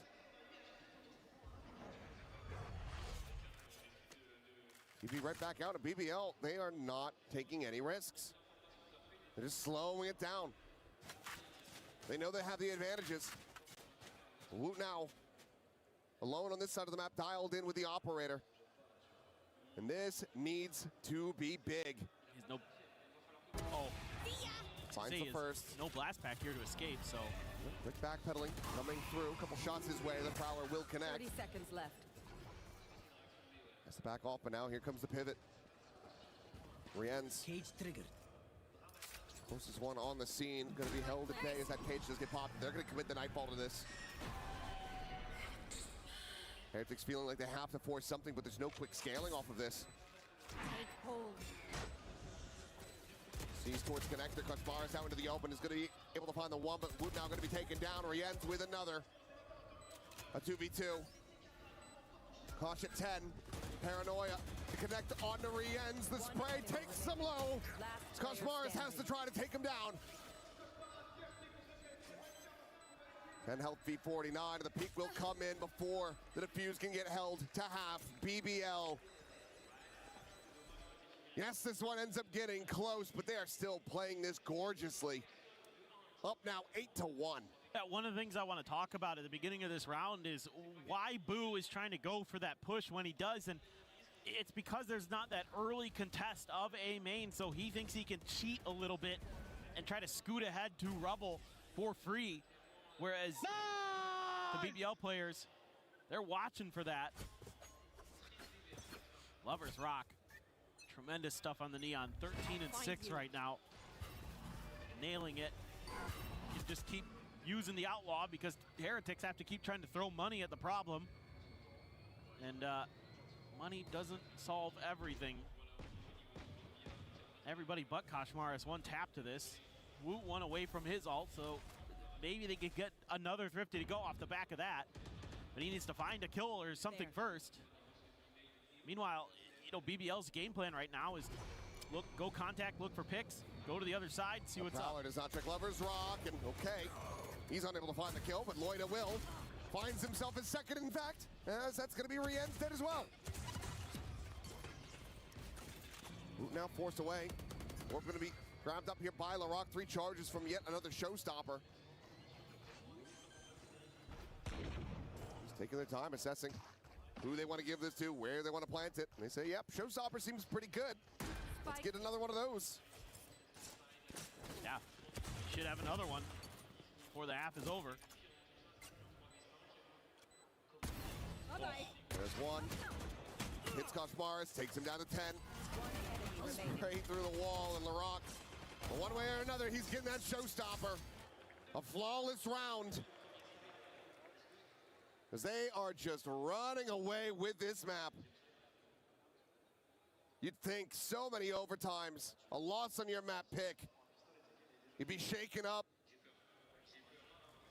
BBL, they are the ones that are dialed in.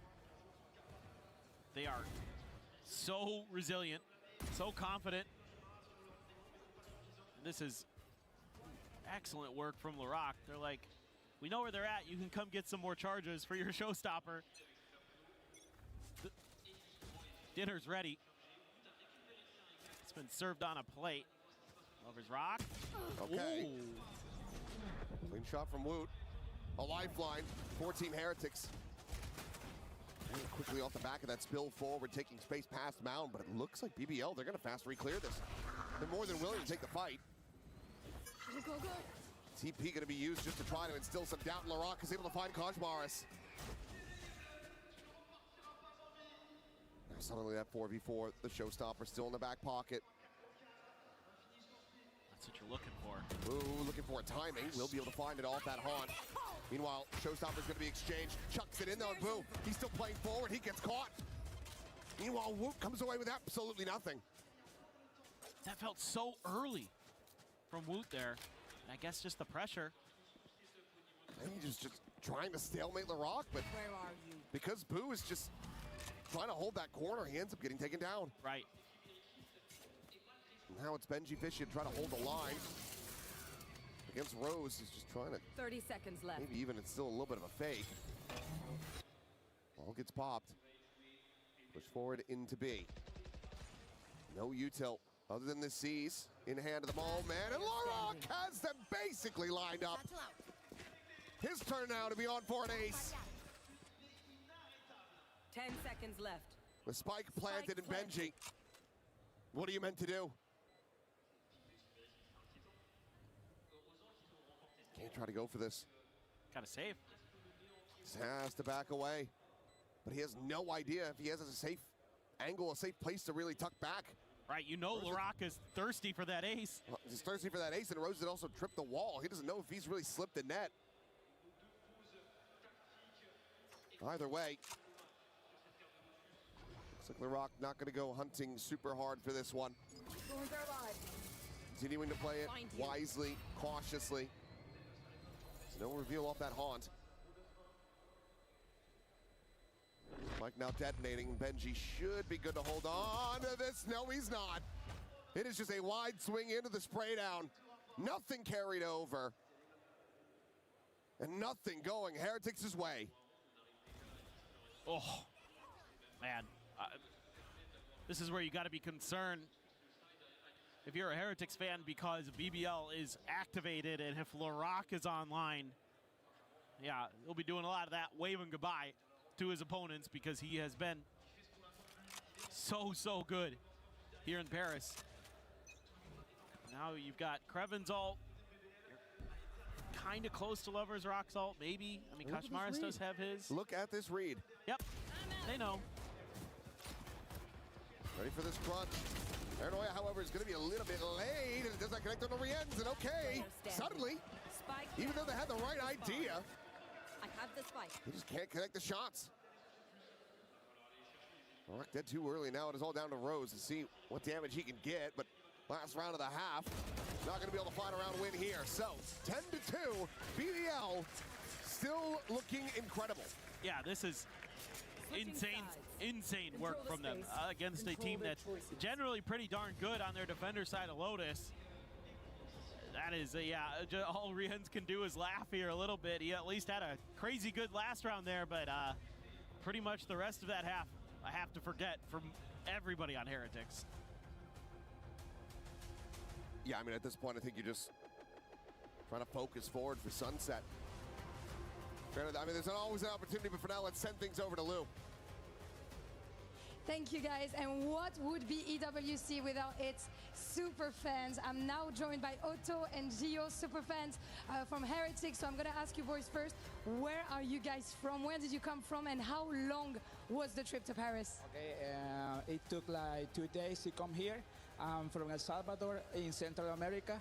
Yeah, it's it's a really amazing experience to be here. It feels great to have you here as well. Gio, where do you come from and how long was the trip? I come from Mexico. It was around like 14 hours to get here. So, yeah. That's passion. We can call that passion. Donc, d'où est-ce que vous venez? Comment était le voyage, etc. Ben, on a un fan du Salvador et de l'autre côté du Mexique. 2 jours, 14 heures pour venir supporter Heretics. On espère qu'ils vont se porter mieux sur cette seconde map. And how does it feel, you know, traveling throughout the world to like watch esports, House Paris, etc. This is not a tricky question. You can say your honest opinion. It's incredible, to be honest, to be here watching Heretics with my friends and also with all the staff from Heretics. It's an amazing experience. To be honest, at the beginning, I'm not gonna. I can't believe that I'm gonna be here, but it's okay. Insane experience, insane surprise indeed. And what about you, Gio? It's such a dream come true. I feel like I'm still sleeping. I'm gonna wake up tomorrow or something like that. But yeah, being able to experience the whole event, seeing the players like this close is just crazy. Être juste à côté des joueurs comme ça, c'est une expérience incroyable. J'ai l'impression que c'est un rêve et que je vais me réveiller bientôt. And last question, but not least, who is your MVP in Team Heretics and who's going to help the boys carry the game? To be honest, I can choose. You have to. Okay, if I have to choose one, I'm gonna say Riens. Okay, Riens, what about you? I mean, I love Benji, but I think when it comes to that clutch factor, it's gonna be Riens. Riens, let's see if Riens can take the win on Lotus for the Heretics boys. Let's go. Let's go. It has been incredibly rough for Heretics so far here on Lotus. Riens, a lot of praise from the fans, a lot of praise from everyone around the world. We know what he's capable of, and right now, yes, he is going to be sitting at the top of the scoreboard for Heretics, but it's not been a standard, a usual performance from him. Can he find that stride? Because at this point, if BBL take this pistol, it's curtains on Lotus, and we move over to Sunset. It is not looking great, that's for sure, and that is not the start you want. Lovers Rock with the Sheriff, out-dueling Riens. The struggles continue. Koshmaris has the trip. They're going to clear it. Go, go, go. Maybe can get a plant here. But, I mean, BBL not far off. They're going to be coming from just about every angle. And she does have this late lurk.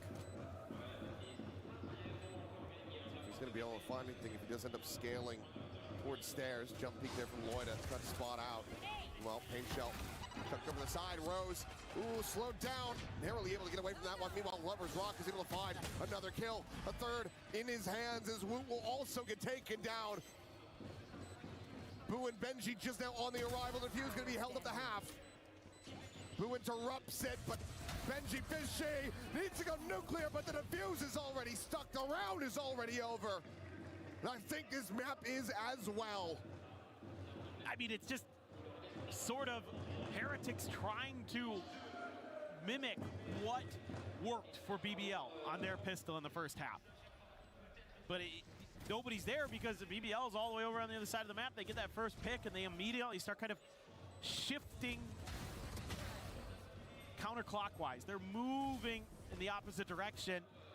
And that whole time, that's just giving them this great 2-2-1 split to come into the B site. And that means for Benji to find value, the rest of his team has to hold the line, and they just cannot. Here. To buy up to force. I have the spike. Sheriff's a stinger and an outlaw. 3 players will be one tap to that outlaw on BBL. So that one could find some unexpected value. That one is kind of a unique one to throw into the mix on a force buy. You're usually just going to see like stingers and the Sheriffs. But they're going to try to eke out an extra little advantage. Benji has to cut armor for that. Slow creep up. I think the biggest concern is that it's not a force buy death ball. It's a split, a 3-2. I believe Lovers Rock able to get a spot out, but no reason for him to try to push forward. He's got that judge, can just continue to maintain control over that corner, that entry to the site. Some interest drummed up, though, as we do see rotation coming in, and Benji, okay, felt over shot. Sits down Lovers Rock on that slide. with that kill, they're now 30 going to seconds try to left. just pivot everybody back over to A, but look at the time remaining, 25 seconds still. 2 players here, and another not very far away. So Rock is ready to join in on that connector. Oh my God. Okay, Rose not able to find much of anything there. The Loita could still be their demise. 10 seconds and left. Benji both going to be struck down. The wallbang shot takes him low, but cannot find the elimination. Boo surviving.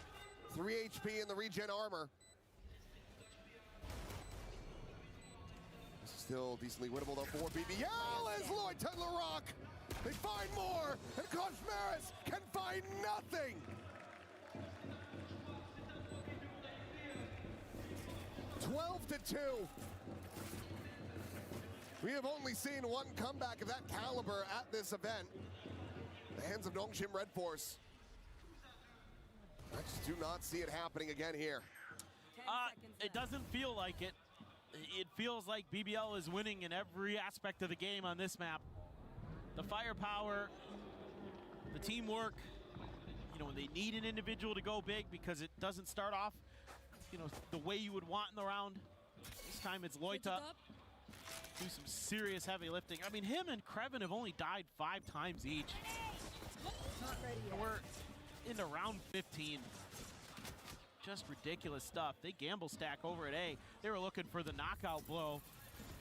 They went for the haymaker, and it's gonna miss. So gonna have to go back into the jabs or something a little bit different, because they're gonna split their forces. Ares for Kashmaris. Not shocking at all. No. We'll lean into this weapon, even on a good economy. Meanwhile, oh, look, Rock is just up and over the top, and Boo none the wiser, not here in the blast pack. He gets himself a second before finally being traded out. Krevin on the push, 2 kills gonna be found. That Sheriff is singing, and he is looking to silence Heretics, and they have. Lotus, it is a dismantling of Heretics as BBL keep themselves alive here at EWC 2026 Sunset. Trying to side it all. I love Larock. He just leans right into that villain story, goes to the crowd, and he goes, I want to hear it. I want to hear you. He is unbelievable. I mean, just every possible aspect you could think of, BBL are better on this map. Larock is so good at Raze, really creative with the blast packs, whereas I felt like Woot was really lacking in a lot of that department. Obviously, the individual, just frankly, shooting is way better, straight up. What else do you want me to say? There was a couple rounds in there where Heretics have the equal footing in a firefight and they just lose. Yeah, this was completely one-sided. Never really close at any moment. Let's send things back over to D-Gon and the desk. Hear what they have to say, because I was told, you know, if you have nothing good to say nothing at all, so I'll let D-Gon do all the talking. I don't know what you're talking about, because I got great things to say here about the cast as well. Paper Thin and Achilles, thank you so much. They're going to be back because BBL are back in a dominant way. That's the Larock that we've been looking for, that MVP caliber battle, and he shows up here in map number 2. It's 1-1. Look at this. He's showing that I can't hear you to the crowd that are definitely Heretics' favorite here. This kid is a villain, and that's how he likes it. Man, he's having the best time here.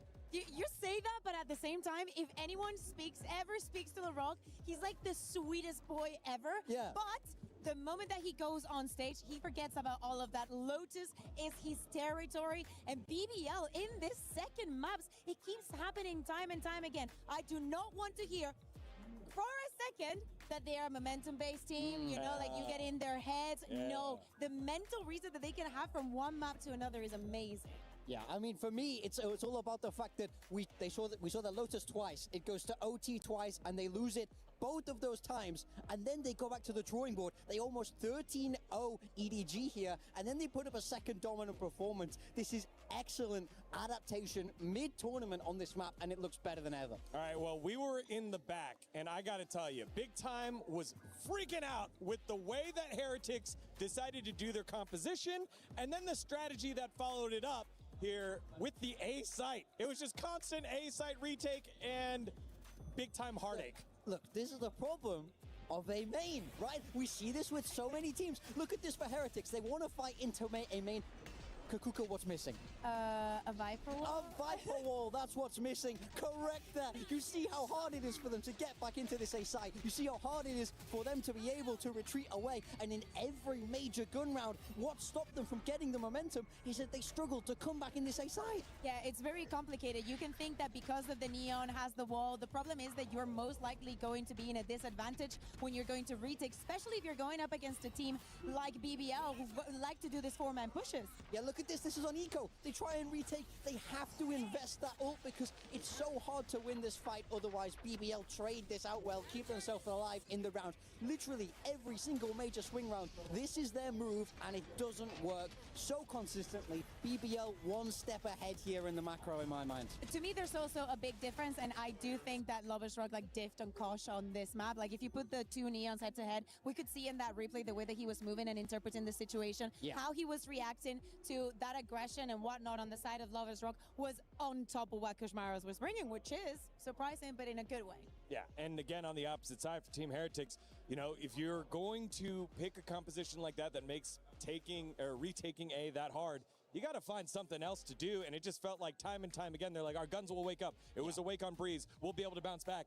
And they just never did. And I think that leads us to hopefully our second highlight here. Round 8, where when they do have an opportunity to come back, they overheat. The Omen teleports in, and it's all out of order here, Kakuka. I think that throughout this entire map, what we had was a Team Heretics that never found the footing, never found exactly how to retake. I think that they were so confused about so many of these situations, and BBL was on top of every single one of those mistakes, taking advantage of those. As we said, LaRock having an amazing performance. I think that we can have that conversation for absolutely every single one of those players, but if we think about that there's an MVP prize at the end of this tournament, we gotta give it to LaRock for now. And it's so perfect that Woot had a phenomenal map 1, and now it's LaRock with a phenomenal map 2. These two are going head-to-head here. The previous MVP against the current #1 candidate. It doesn't get better than this. Again, LaRock, this is the type of performance that we thought he would have. Above 300 ACS, just making play after play, and even that final round going up and over the box, picking off one in a 1v2, still trading out. He was just always taking down at least one, if not two. I mean, the thing is now for me, can he keep this performance up on Sunset? That's where we're going to next. That's our map 3 decider here. And this is a crazy map for it to end on because Heretics, they were so good at this map. They were so well known for this map. I saw everybody in the game copy their Sunset. Have they been able to figure out the map here at EWC when it's back in the pool? And we have already seen BBL win in this map, doing it dominantly so against EDG. And as you're saying, it's not only that Team Heretics had a great Sunset, is that no team in the competition has been willing to go to Sunset against Team Heretics. That means it's saved until this very moment, and it's a big question mark because, as we said, BBL has done such a good job in perfectioning these compositions for the maps, moving Kreven around into what position he's going to be playing in and with what agent. But for the side of Team Heretics, I feel like they need the reps before they feel comfortable in the map. The question around Kushmaras still stands even to this day. Yeah, final thoughts here, big time. I mean, I think Heretics need a bounce back after that. Nobody was firing. They didn't have any magic there in the server. BBL ran away with it. I need to see them wake up. It is 1-1 with the next map win. You move on with the next map loss. You are out of EWC, Team Heretics and BBL. And for more on the journey that Team Heretics has taken, let's take a look at this video. In last year's finals, we were in a tough situation. I think a lot of different words were said, different tactics to wake up, maybe some harsh, maybe some inspirational. I think all it took was winning that third map to give us that big amount of belief in ourselves that we can do it. Even though it was so bad, we still inside believe that it's possible. Can't stop believing, because if you stop believing, then that's it. Brienne's on 78 HP. He did the ultimate so much crushes! The trophy felt unusual. I mean, it was my first Valorant trophy. I think for all of us as well. Especially, you know, thinking like 2 hours ago we were in the worst position possible. It felt amazing. It felt like a moment of finally. I think I kind of knew in my head that we would win it just because it's really hard for them to be mentally strong, being 2-0 up and then going to 2-2. Like, there was no way in my head that we were going to lose that last map just based on knowing what mental state they're in and what mental state we're in. Yeah, I mean, this year, Minibu is not in our roster. I mean, obviously, I would have liked to play with my brother, but it's, you know, esports, it's competition. Maris and Minibu are very similar in terms of playstyle. Of course, they have differences, but I think as a team, we're very similar to last year. I think there's a lot of good teams here, but we're here to defend our title. We're gonna try as hard as possible, and teams will remember the form that we were in last year, and hopefully we can replicate it this year. We're here to defend the title, and good luck to the teams trying to take it from us.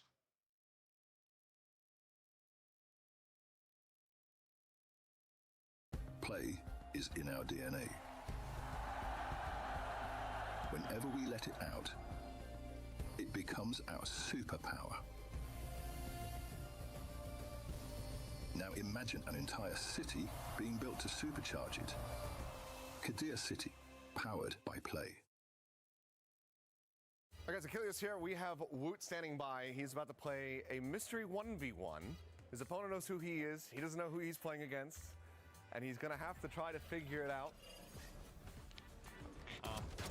No, bro, he's playing Judge. Okay, he's 100% American, bro. 100%.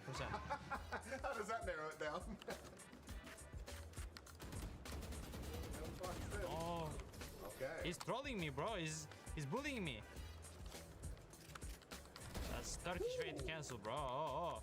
Okay. Okay, I have a question for you. Burger King or McDonald's? Okay, I got you. Thanks. Doner, okay. Oh shit. Bro, who is 27 years old? Where is my Heretics Classic? Their most played agent is Raze. Asuna! No. Oh my god, I'm so bad. They've lifted regional trophies. Regional trophies, okay. Then... Valin. It's not Valen. Bro, come on! Oh no, it cannot raise actually. Jogema! Ding, ding, ding. Yes! Oh my god. Why did I say... long, bro? Bro, I'm sorry. So I think Joe's now on mute.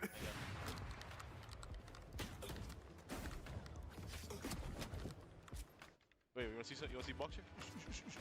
You gotta honor it. Bro, when did you put that? Oh. That was cold. Oh, it was one right click.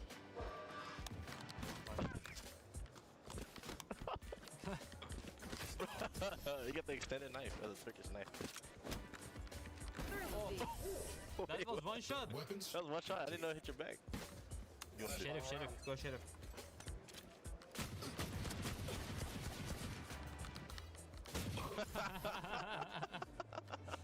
Oh my god, I hate this guys, bro. Come on. Wow, bro, nice shot. Nice game, bro. Thank you so much. Bro, GG, bro. GG.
everyone, and welcome back to the Esports World Cup 2026 Valorant. After this map, one team's dreams and key will be crushed and will be going home. It is 1-1 BBL and Heretics as Team Heretics suffers one of the biggest losses here in the tournament, tying Global Esports with that 13-2. Yeah.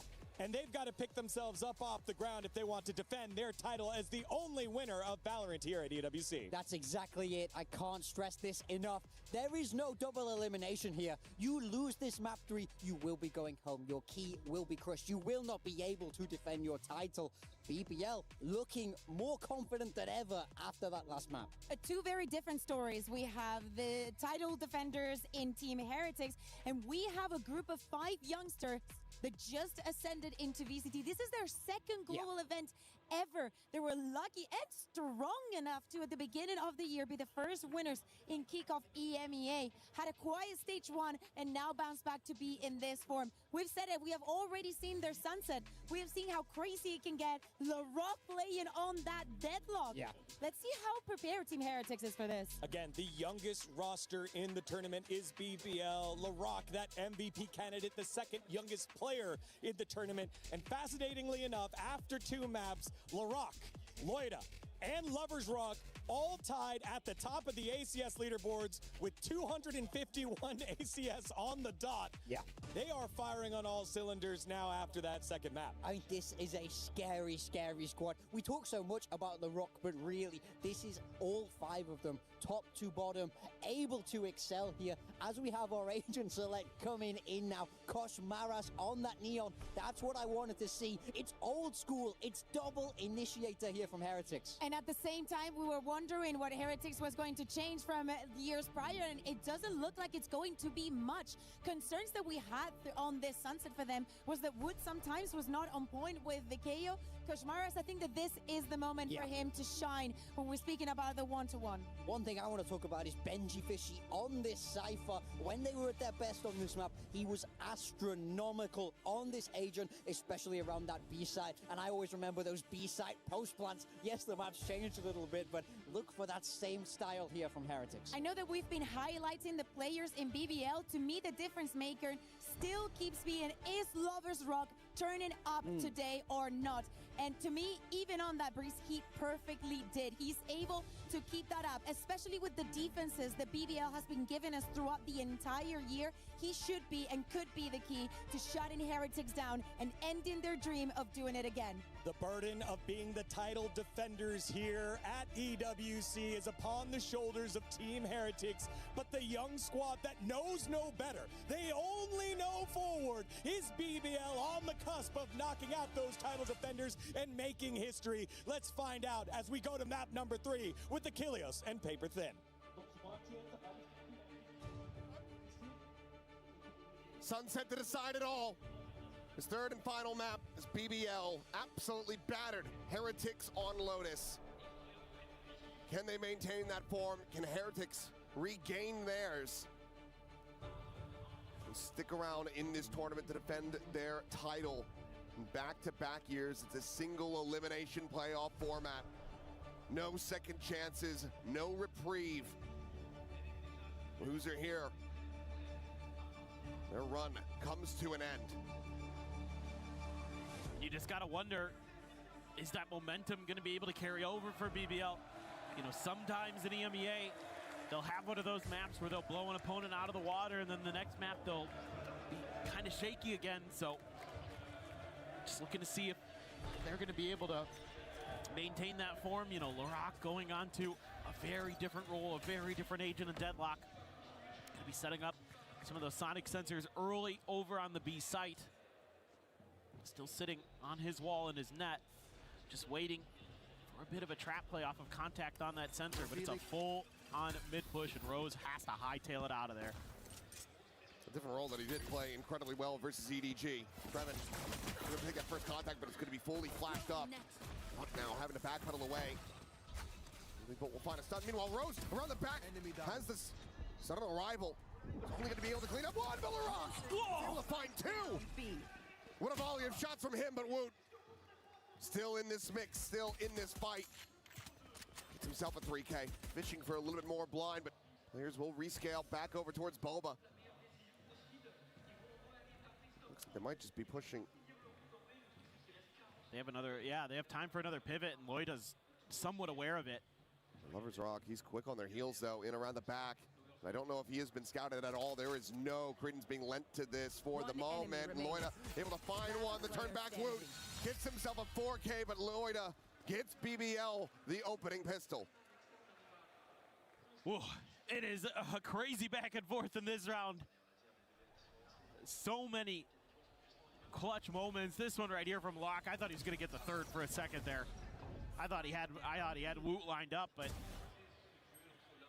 not quite. It was Benji maybe, but regardless, really good read of the map there by the last two surviving players, keeping Heretics very well pinned in, giving them a really tough crossfire. The timing couldn't have been better there either. Absolutely nailing that clear of the dart.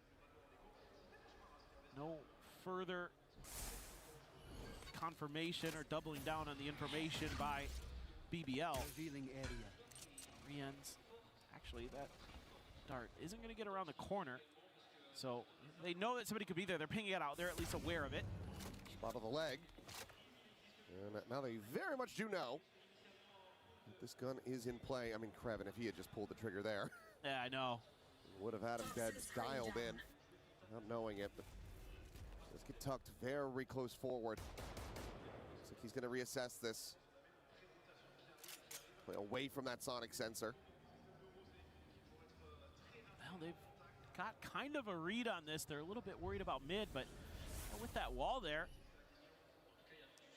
you can pretty much turn your attention towards the front here. At the ready. Chucks that one through. Krevin's going to be able to find one, but gets traded out. But Larock with that Guardian looking for a little bit more. Just be the 2 kills found for him. And another 2 on the back for Rose. 3 players survive. 2-0 start and overall clean anti-eco for BBL. Pretty curious if Heretics have an inkling that the Omen tucked into the corner had a judge. Again, they pinged it out because it didn't get cleared by the recon. That's something that I'm kind of having my eyes leaning towards for this bonus. BBL. Good setups there at the end. Nice job by Lorak to once again just step into the fray. Find his moment to be annoying. Oh, just went right past it. Yeah, went past it. Coach Mars just get taken down. Some damage. Offered up to try to get that assist. Meanwhile, Lovers Rock having the back pedal. Still has this fast lane, but this is all now a bit of a bait to try to play in Rose, tucked into the corner. Heretics, though, pausing, wanting to see if he's going to go for this repeak. Yeah, for sure, you got to be real careful about it, too. Only 2 of the players can absorb one of the hits. Jiggle peeks it again. Hands making sure, checks everything here. Spotted on that drone, and what a shot from Lovers, from LaRock, and then Lovers Rock on the back end. He's able to find 2. Rien's? Rien's having to do it all. The swing out. Rien's! Line up! And Rien's! Absolutely destroys them. That is the Rien's that we know. Oh, and it couldn't have come at a more opportune moment. Heretics were about to get bonus. This should have been over. This should have been done. But nope. Rien's. Okay. Absolutely incredible. Woo! The coaching staff as well on their feet off the back of that play. What a bailout. But all things considered, it's still a good bonus for BBL. Yes, it is still a absolutely ridiculous bonus. And now only 3 players have that half armor. So Lovers Rock still going to be leaning in towards that outlaw. Feeling so confident about it, and he should be. He's really damn good with it. That was insert on Koshmaris, and I don't know if they're going to be able to clear this out without just playing forward and peeking in the alley. Well, I mean, Loida, he's still scaling. He's aware that this is possible. Checking, and wow, what a clean shot. Woo! Swift on that one. Shock dart's not able to find too much. Sensor destroyed. They're now going to be broken. But Lover's Rocky's done it again. Spike Two down players going to be collided there as Woot and Boo will fall. The hero of the previous eliminated is just Benji Fishy, isolated in B main.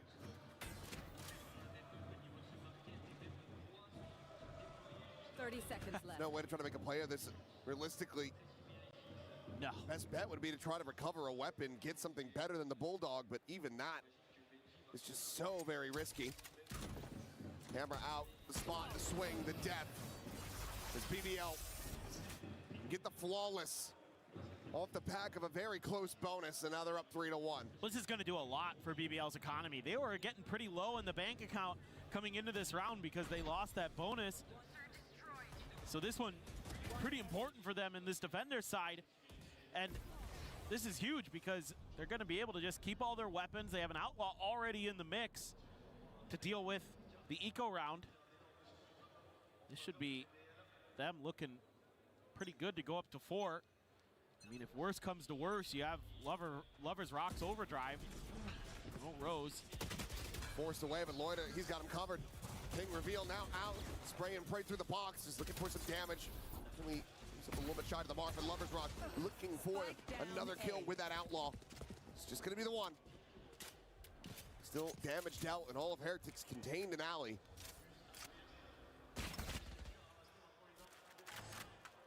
Yeah, Lorak, he's the only one who's gonna be one shot to the Outlaw, so he's gonna tuck in, just try to play, see if anybody clears his wall. He's like, Woot wants to go for it. Not sure. You're gonna take, you know, yeah, damn near all of the mags he got for that stinger. So. I was about to say, I think it takes like 3 mags out of that stinger. Have to segment it. Meanwhile, Lloyd taking to the high ground, counter swing available. The drop of a hat from Rose. Peeking from Benji. He'll be left on the floor, spot on the 1. Spray connecting, Boo down to 22. Grabs that Outlaw. 30 seconds left. Meanwhile, Kreven. Approach on the back. Poison's off. There's just no other recourse here for Heretics. 20 seconds. They're actually going to ult for this. This is a big commit in. The plant will come through. Woot trying to see if he can interrupt and intercept any of these players, but he will not. And there's the spot out. Boo, the belter of a shot. And the ult ends up rebounding into the corner. He does not get caught. Suddenly, a chance, an opportunity. But Boo trying to scope in on that corner. The Hunter's Fury. They know exactly where Woot's at, and they want to keep him contained. It's a quick cancel now. The defuse is just going to be stuck. He'll find one. Cannot win the round. It's 3 kills for Woot, but a 3-round lead for BBL. Oh man, I mean, the fact that Heretics is able to fight back in this round, very, very impressive. They were seemingly completely locked out, but they're able to get that ult there. Kreven, I thought, played that really nicely. He just contained them to make sure they couldn't go for the rotate, the late rotate. And he still ended up dying. I mean, he was holding a great off angle. It's just Woot read it. Woot was slow peeking that. Suspected he might be there. That just shows you how well these two teams know each other. Yeah, the Heretics coaches, oh, it's so close. It's so close. And it's a lot to be invested. Granted, yes, a bit of a silver lining. You spiral down to the stage. Is that you got a couple of those critical ults out of BBL. The Hunter's Fury as well as that Annihilation end up getting burned, but you're still walking away every single round bruised up. This beating that BBL continues to just dish out. For sure. And it's just, when you lose those early player advantages, BBL has shown that they're pretty disciplined about not giving you a lot of opportunities. You know, as aggressive as this squad is, you know, widely known to be, I'm pretty impressed with their ability to pause at times and to kind of just settle down, settle in, wait you out, play the smart game. That round right there, even though it doesn't go their way because Boo has his ult, it's still, I think, very well handled in the theoretical sense. Execution may be a little bit off, but that's not the end of the world there. Cam gets set up. opt for Lover's Rock. He's trying to get over towards B. This is where the spike is now, but maybe just, yeah, getting closer and closer to Wutal. Already have the Hunter's Fury for Rians, and Boo has Loita dead. TP's up over the top corner. Peek, Loita, maybe even just killed on a jump spot. Hard to tell just how clean the kill was, but it's a critical advantage that Heretics need. Well, Benji is stuck here in mid, trying to find that timing, takes the armor away from Lover's Rock, but cannot get that elimination through. Repivot back over to B, though, from both of the teams as BBL starting to realize that it's not going to be hitting on A. Your point avoided. Relay bolt into the back. Kreven trying to just jump up and down, keep himself safe. Cosmaris will be able to find that elimination as Lover's Rock goes in with the overdrive. Good for one, but the players dying around him. Enemy remaining. Benji able to find it. The AWP now on the floor in the Rock. 30 seconds left. Need to be a 3K. Spike planted. No net, no real util to try to make a go of this. Just a single sonic sensor. That is not going to lead to much. Flush against the wall here is Rienz. Laroc swinging that corner, able to find the one. He's trying to fish him out, but it's going to be Rienz jumping over the top of the Classic. Survives with 6. It's Heretics, their second round. So it felt like maybe part of the discussion here was just, hey, if you see an opportunity, take it. And the A side is kind of where the strong side has been for BBL. So, okay, you can mess with them a little bit. You get a pick over there, that's great. But then you're toying with the map, and then they just have no resistance at the front of B, and they're like, okay, we should really just take advantage of that. And I think that's probably something BBL needs to address pretty quickly, and it looks like already, yeah, the coaching staff immediately takes a time out of their own. You know, Key wants to get in there and talk to the players. It's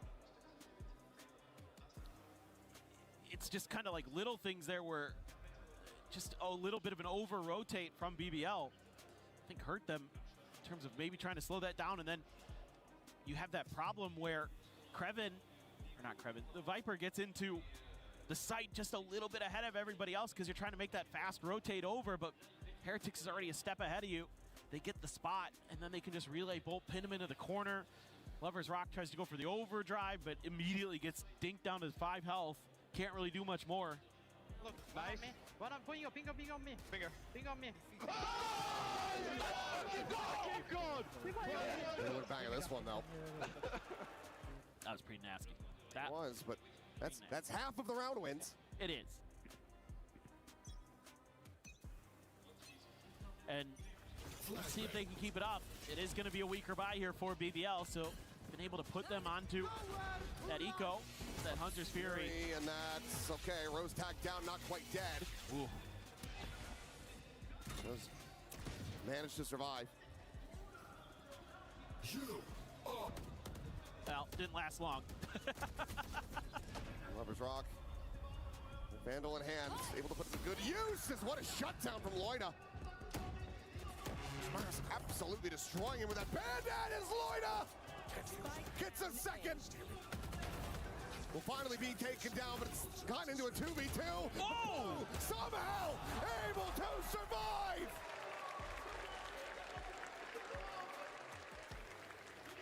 A damn close affair. The Heretics managed to scrape by. He got hit by that stun. Spike down. That is crazy good stuff from Boo. Look at this. Bink. Oh my goodness. The second bullet gets in there and finds the head, and then the stun wears off, and he's good for the final. So now it's Heretics' turn. Start streaking some rounds together. Lover's Rock goes back to the op. He's going to be under pressure early. Has to tuck into the corner to avoid recon. Just looking then, see if there's any follow-up behind it. I wouldn't expect Boo to try to aggressively challenge that, but he's going to hear these footsteps. So this kind of gets a little bit concerning for me for BBL, because the IGL now has maybe a decent idea. Not sure if Loita made any noise over there. Quick tag. Gun barrel spotted. Spotted the Neon. Ooh. A fine death. Muzzle flare as well, so Rienz easily dispatched by Rose. Opening up a good amount of space. But no smoke to cover this angle. Still are giving an opportunity for Lovers Rock, but no. Whoa. The counter swing in. Boo finds the timing, and Heretics being revived from the dead. Brought back after that Lotus. They're finding their footing here on Sunset once again, as this will be them tying things up 4-4.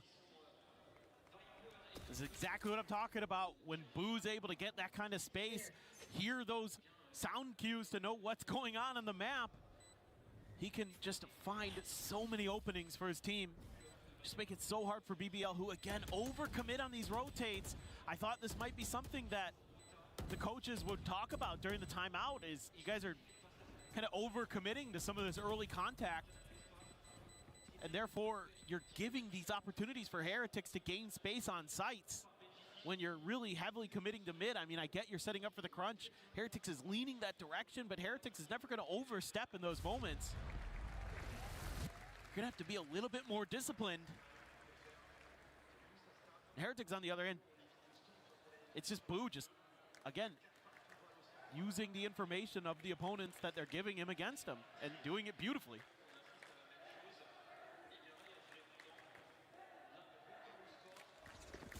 Well, round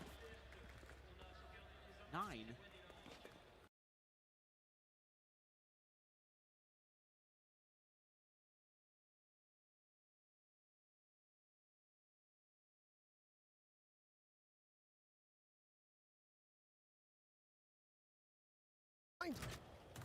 I gets through the smoke. Maybe there's a tracer. Sometimes lucky. Go, go, go. Maybe just a tracer from the Vandal. I don't know if Boo shot. I don't know either. Oh, hand spotted into the head there as Benji Fishy will be able to get the punish, shutting down that potential weapon upgrade. Reposition. We'll be able to find one. Rose now having to tuck away. Kreven trying to see if they swerve in towards market, but they're going to be pedaling over now towards the A site. Moida here, Vandal in hand. Not going to be spotted out by this cam. 30 seconds remaining. 30 seconds left. Paranoia at the ready. Paranoia going to be sent. One player spotted. Kills not yet found, but there it is. It can only be the one. Who comes down the remainders. And now it's just Kreven. They're trying to see if he can keep them in this round. The spike down on the floor. The double base forward. It's going to be Wood again. Hits himself another 3K. Another big round. As Heretics slot into the lead. Well, they're really in the groove now. BBL is starting to crumble a bit, losing some of that confidence, some of that swagger. So now you're getting some, just really good map reads. Heretics being so patient. It's like find a pick and then go to the other side because they know that BBL is going to overreact to that. BBL has been shifting so quickly, trying to be that team that can get there. Okay, bye-bye. 2 kills going to be found as Cosmeros and Benji. Come away with some goods. Paranoia out as well as Boo is already into the back of sight, just keeping him distracted, and Lloyd none the wiser. Ends up getting flanked through alley. This is a massive investment for BBL. Just cannot get this economy going. Unable to stir this up. Over there. Net the back of box, but it's 2 players stacked on this 90-degree angle. Kreven, yep. Nothing more to be done about that. LaRock now to try to survive, to try to escape. Heretics move up to 6. And this is just one of those rounds that sometimes Heretics is going to throw at you. It's not most rounds, it's very few. 1 or 2.5 where they just all of a sudden are like, fast execute, go. And you're lulled into this false sense of security against them because they often like to default. They often like to kind of ping pong around the map. They're going to toy with you a little bit. I mean, how many of these rounds we've seen the clock timer turn red because the timer is running out? This one, I mean, we're not even ready. It's so fast. Nobody anticipates this. Just a counter slide there. Koshmaris wins it. And then there's Benji right there. Good for the trade. Very nicely set up. A good paranoia or a good flash. There you go. Easy peasy. Heretics always looking for that one round where they can kind of catch you off guard, and there it was. Woot has his ult. Do have Rose with the Hunter's Fury. The buys all over the place for BBL. I mean, Woot, if he gets into the right spot, it could just be a quick cancel on that Hunter's Fury as well. Correct. I'm out of here. That's why you're Neat, looking. nothing going to be spotted there. Okay. Loida catching Boo over at Alley. Now they're going to look to try to pivot their way forward, but what a shot from Krevin, making that look casual as all hell! He gets another! A monstrous shutdown on the entry, and Benji watching his teammate bleeding out on the floor. Desperately trying to find anything that he can. Oh boy. No way to rescue him. Surely no way to convert this round. I have retrieved the spike. Grabs the spike, tucks back over onto the site, the base forward, catches! Somehow a shot on the Krevin, but he's down to 10. He would have to be cleared, and oh my God, he makes it close! Slarock will be the last one standing to break the win streak and get BBL another round victory. Oh, please explain that round to me. That was so wild. What the hell just happened? That was crazy. I mean, Krevin has been ridiculously good today. I cannot credit him enough right now. He has just been an absolute monster, especially on Breeze and Sunset here. But, I mean, Benji almost wins that when it looked like it was done. Yeah, that would have the death knell. Yep. The final blow dealt. If he clutches that out, Hunter's Fury going to be committed into this one as Mars. Pushing forward to be able to find Loida. Woot, however, going to be taken down. Hunter's Fury on the prowl, trying to find anything they can give, and Rien's tucked away. Catches Lover's Rock, and now suddenly it is just LaRock left standing. As it's just back-to-back insanity. Annihilation shuts down a player going to be grabbed, but Mars quickly repositions at Boba. And that is the half. Done and dusted with Heretics out in front by 2. I feel like the comms starting to break down a little bit there for BBL. You know, they don't identify that Rienz is in the cubby until Lover's Rock doesn't even check him. I mean, he's out in the open. He's sitting there, and he just runs right by him, never even looks. And then nobody gets comm to that Rienz is there, so then another player's walking down mid, not even looking at him. So I think coach here for BBL, if I'm him, I'm saying, whoa, comms boys, we need to tighten it up. Make sure that we're not giving up the freebies there. Things getting really rough there. Here into the halftime, let's go ahead and send things over to Ian and Lou and check in. Et on est avec Wojtek, le maître des clés, et on va un petit peu vous expliquer comment ça fonctionne, ce système de briseur de clés, Ian. We are at a clutch point of this series, because for the first time here at the STC Arena, when this map is done, a key will be crushed. Will it be our title defenders? And as you can see, they've got a very special key here. Will it be Team Heretics or BBL that goes beneath our key crusher? Je peux toucher? Huh? Can I touch? No. No, we don't do this here, right? It's No too touching. expensive. Okay, fair enough. Who do you think will get crushed? Which team? I think it would be heartbreaking to see our title defenders go out so early, but it would also be quite a good story, wouldn't it? What do you think? Yeah, what do you guys think? You know, I'm not answering that question. So you're rooting for Team Heretics. Je vais demander aux fans, s'il vous plaît, dans le public, je sais qu'il y a énormément de fans, Carmine Corp, Vitality, Gentlemates, mais ici, qui pense que Team Heretics va perdre ce match? Qui pense que ce sont les BBL qui vont perdre ce match? Wait, you're asking who's going to get crushed? Yes. So Okay. apparently it's going to be BBL. Just saying. Let me try. Will it be Team Heretics? Or will it be BBL? I think we have our answer. I think we do, but we're going to find out truly in the server. Now we will. Crowd feeling, I don't know about you, feeling a little split on that one. Yeah, clearly. They need to make up their minds. Ian's like, no touching, no touching. It's a little one-sided. This half, I mean, BBL getting up to 5, given some of the scenes that we were witnessing. Feels borderline miraculous.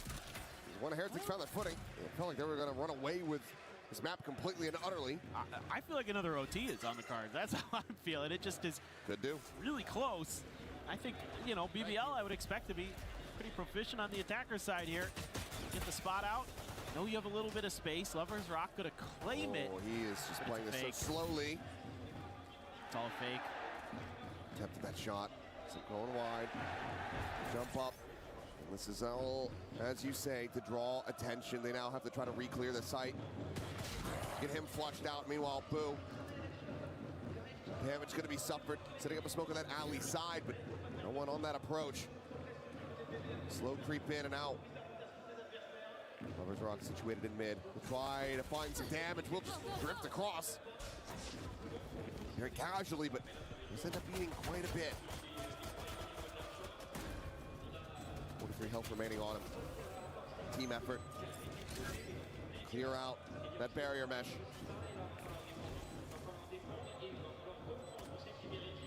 Still has the grab net though. Fragment over the back of sight, and LaRock gonna be taken down. Mood able to find Kreven as well. Throws, trying to capitalize off that blind, but he just can't make anything happen. Rien's now able to find one with that frenzy, and Loida has to do it all. The right click, gonna be good for one. Gets it into the 1v1, the defuse being stuck. There's no bullets! But he's got him off the defuse. As they just dance around Benji. He's got his knife out. He's got no hope. What a batshit clutch! As no one knew what the hell was going on. But it's BBL. Oh, absolutely wild, absolutely bizarre. This match has delivered a few of those moments, and this one may be the most bizarre yet. Runs out of bullets, picks up a gun. That one's not doing so good either. But oh my God. I thought Heretics had this one. They were steamrolling through that. A 1-1 to start things off. Going into the next round. Benji dead. Lover's Rock traded. Mars again going for a bit of investment, having the stinger in hand. Needing to find value is Woot. Getting tagged up. Slide in and oh my God! Gun here. Oh, I love it. Oh, I mean, that is disgusting. More of that. If you're cheering for Heretics, but that is absolutely gorgeous. If you're in the BBL camp. More of that, please. That is so sick.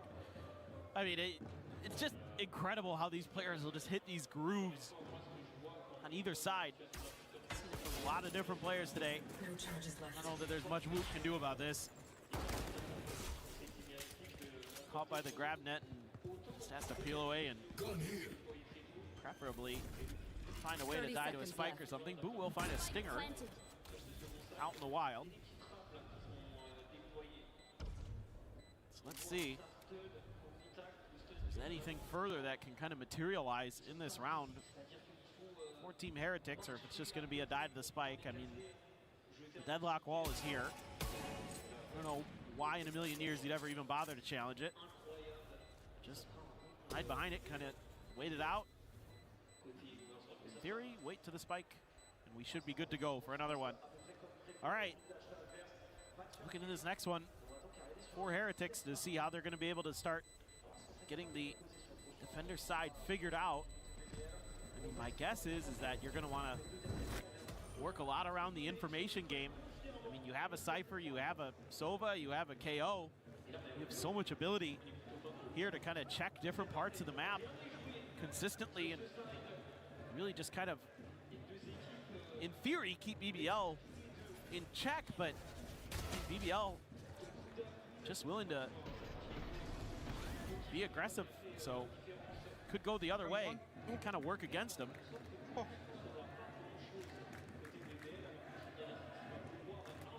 Now, 7-7. BBL looking for that bonus conversion. to try to put Heretics 6 feet under. What The a amount of firepower still available to them here. task it would be. Using some of that util early to buy a little bit of space. Rienz with the free fire. Suspects they might be coming. So sends out the recon. It's cleared very quickly, and Lover's Rock already has Benji Fishy dead.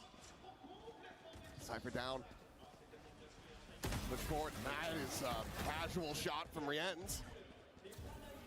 Trevin dispatched with ease, but Lover's Rock peeks in towards Boba. Eliminations instantly found. And now a player disadvantage for Heretics.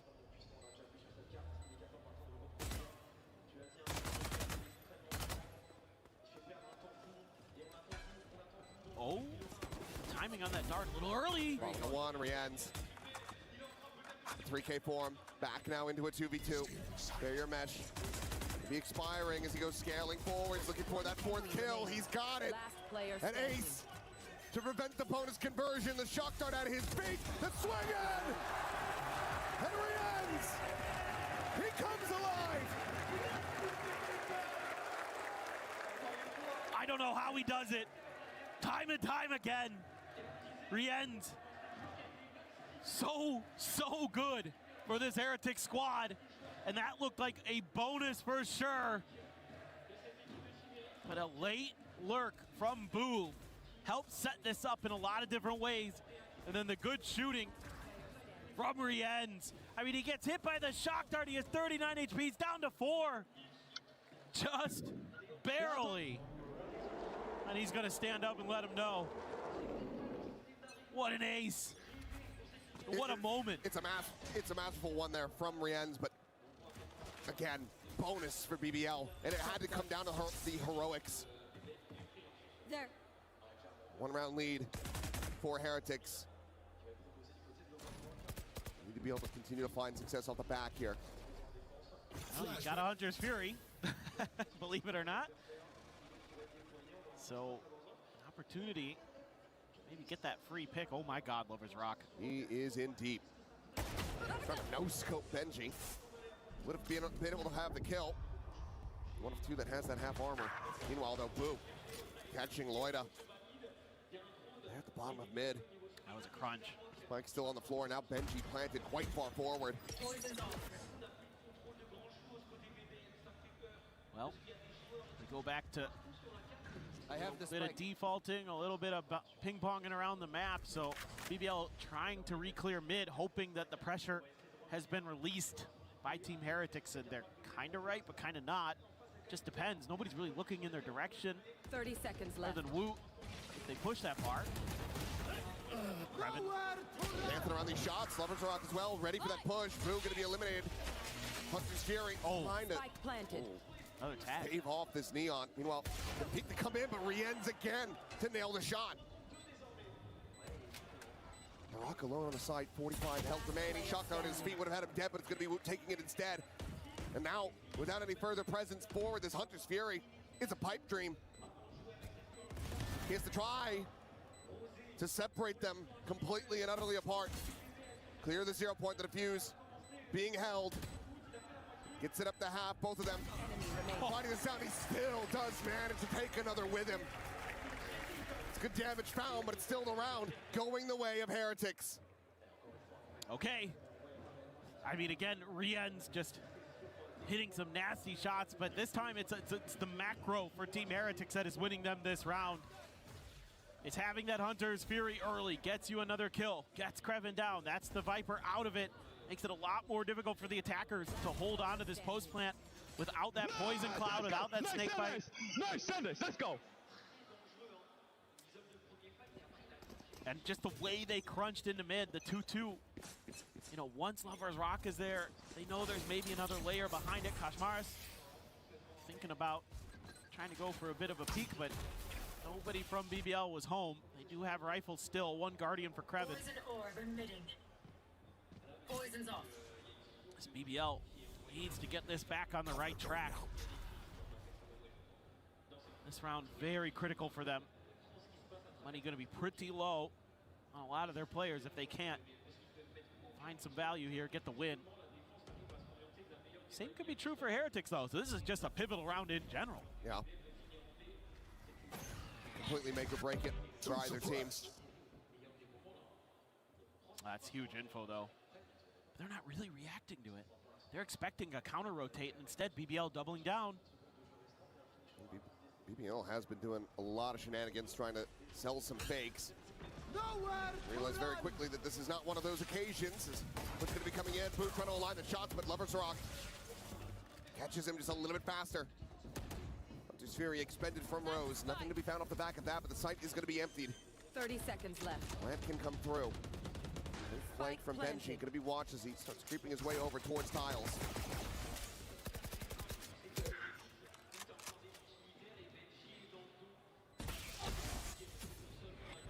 No escape.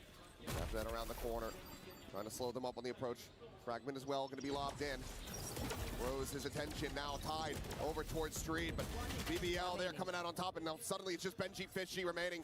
The 1v4. BBL managing to fight back, denying Heretics from getting up to double digits. And this is, again, like we saw on Breeze, just really good back and forth between the IGLs. This time it's BBL who's been kind of ping-ponging around the map, really running down the clock. In this one, they get two players that are 0-pointed, and they go, you know, they probably think we're going to rotate off of that because that's giving away a lot of info, but let's just keep going. Let's see how they respond. And that is 100% the right decision because Boo was all alone. He's on an island. Then from there, you just set up the crossfires on the site. You can play for contact here for Rose to swing out from main. Very nicely done. It's exactly what they needed. Heretics coach probably feeling like, oh man, we had him on the ropes. We had him on the ropes. Revealing area. And they bounce right back up. Only one bandit alongside this Phantom as well. These players having to go for the save. Cam going to be cleared out. Looks like BBL, they're anticipating a bit of a rush here from Heretics, but they're going to be more than happy to just sit back, wait for BBL to go to them. This is going to be a tough round for BBL to dissect. There isn't going to be a lot that Heretics are going to give over to you in terms of the information game. They do show Rien's presence. That doesn't mean too much. But they are going to just rotate away from that. I don't blame them. Oh, Lover's Rock. Flash sent out into mid, the double scale from that market side as well. It's going to be Wu taking the fight first. He gets taken down, and they will be able to overwhelm him, so now a gun can be collected. That's two rifles into the hands of Heretics. Maris immediately investing this overdrive, slides the corner. Krebin going to be taken down. Benji able to find Rose. The Annihilation ended up going wide for LaRock. Hitting the transfer is Loita. The last one standing, trying desperately to get that spray to connect. It's going to be a fadeaway shot. Rien's swept off his feet. That's narrow margins. Yeah, I mean, Heretics have some really good ideas. They get that clear onto B main, and they're like, all right, now we start crunching towards the rest of the map. They're not really committing that way. Let's start swinging in towards that A side.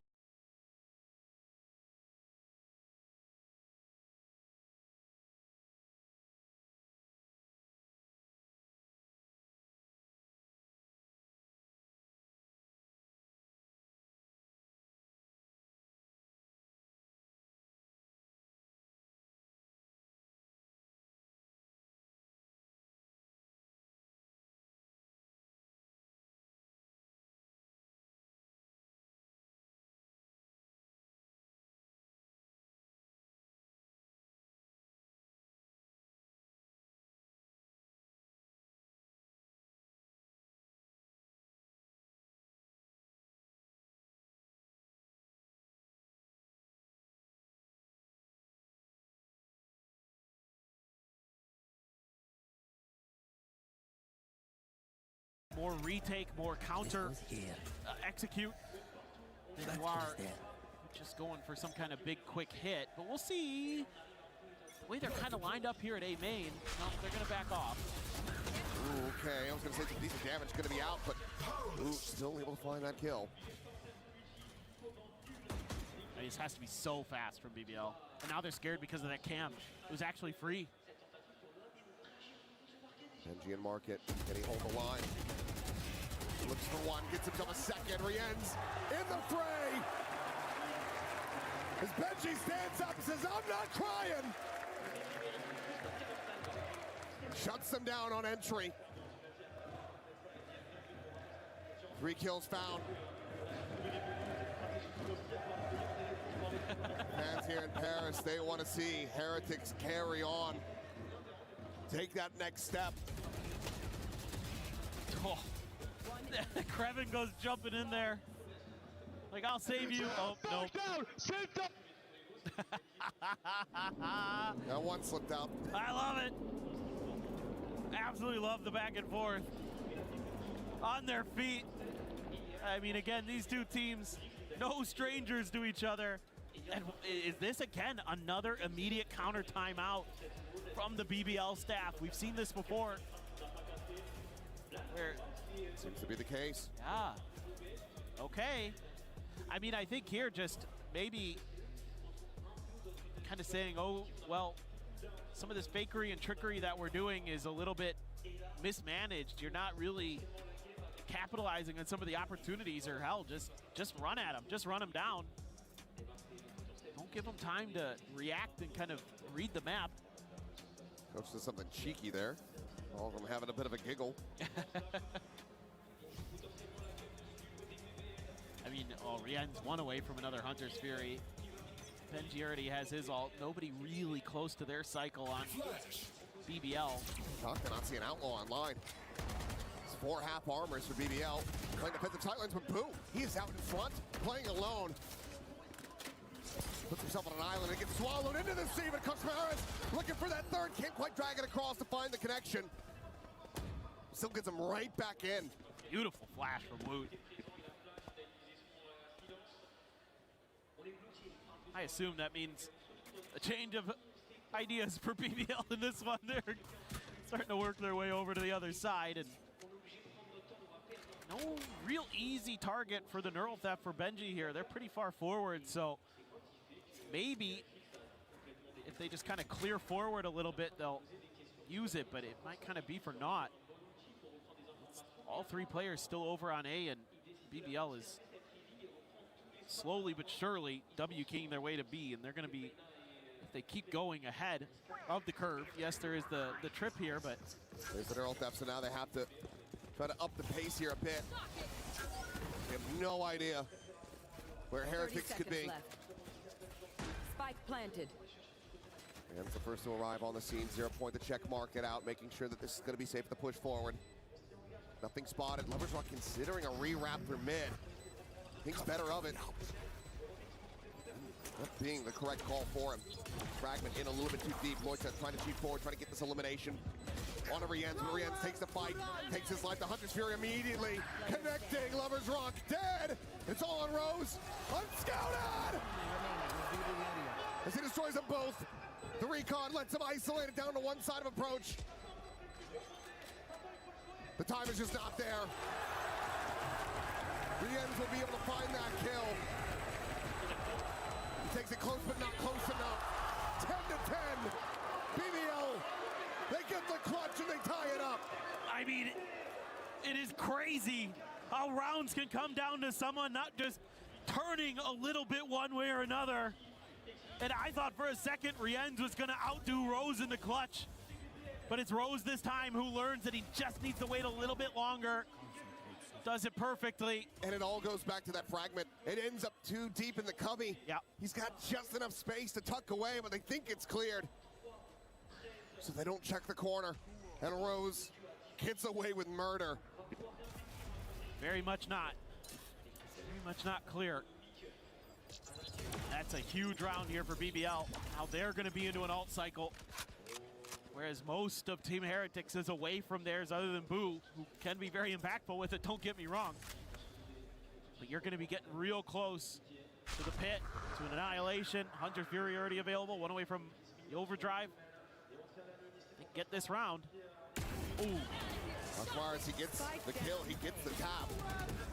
Lovers Rock down to 10. Hunter Sphere going to be sent down, and Woot does get killed. Meanwhile, Lovers Rock is just free to scale off of that. Koshmaris going to be good for one. Looks for a little bit more, but it's just going to be a tiny little lick damage suffered by Kreven. So Rienz and Benji have to try to bail them out yet again. BBL regaining the lead, and Kreven, the damage suffered significant, but Benji now dead on the flank. A pit in his face, and Rienz has his work cut out.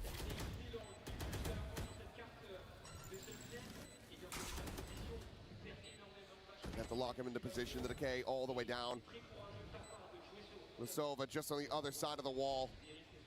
And ultimately, Rienz has to make the call to let this round go, to let BBL move up to 11, as he just looks to hold on to this weapon. The money just isn't there.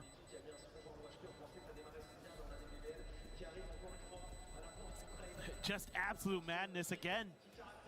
I mean, it looks like that Outlaw is going to be BBL's doom, but they use that Hunter's Fury. Rose immediately knows he needs to get the ability to open up the site for his team. And that forces a retreat from Heretics. And that's exactly when Lovers Rock wants to strike. But you had to use 3 ultimates in that round. That's the only good news here for Heretics, but the bad news is your money's bad. You're now a round down to boot. Lovers Rock can go for the Outlaw, even though Rienz will be able to withstand it. It is one mishmash of a bye. Rienz taking point, pushing forward, finding the punish. Eats the damage, down to 10, shocked out of the corner, not going to be able to clear him out. He manages to back away, and Lovers Rock is now out of the equation. It's a big win. The good news for BBL is you're not going to give that gun over easily. Nice. Linger by Loida. Yeah. Just uncommon and cheeky. Finds that catch. Drone cleared out. And they're trying to bait for Rose. I don't think it got the spot onto him. And we're going to be cleared. Shoulder spotted at Boo. No way to try to peek into this one. This Annihilation is going to be popped, just looking for a target. Where does LaRock decide to send it? Rebound over in towards Bo, but no one can be caught by that. She's going to be locked in position, but the counter spam is good for one, but LaRock catches Rienz. Benji now gone. 30 seconds left.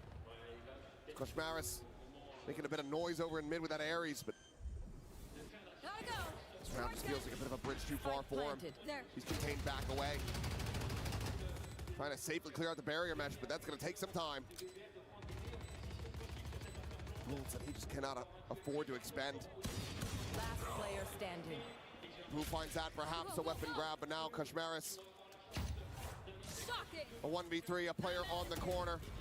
Considering the slide forward, we'll be able to find the one, but nothing more than that. LaRock will take him down, and BBL get themselves up to match point.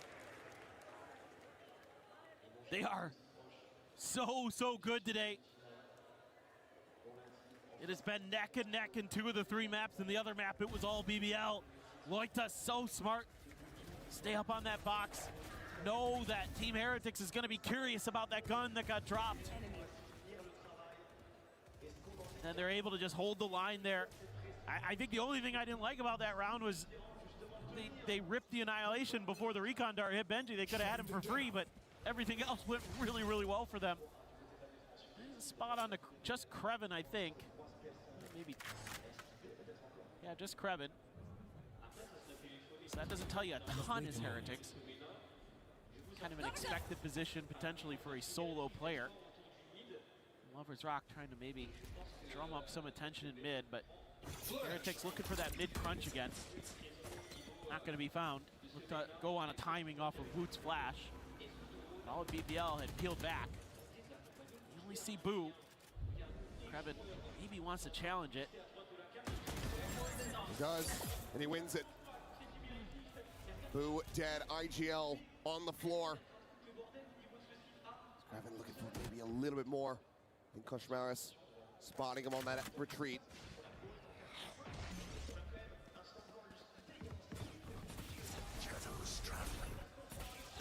Look on the market, Benji and Rienz again, the ones being put under the pressure.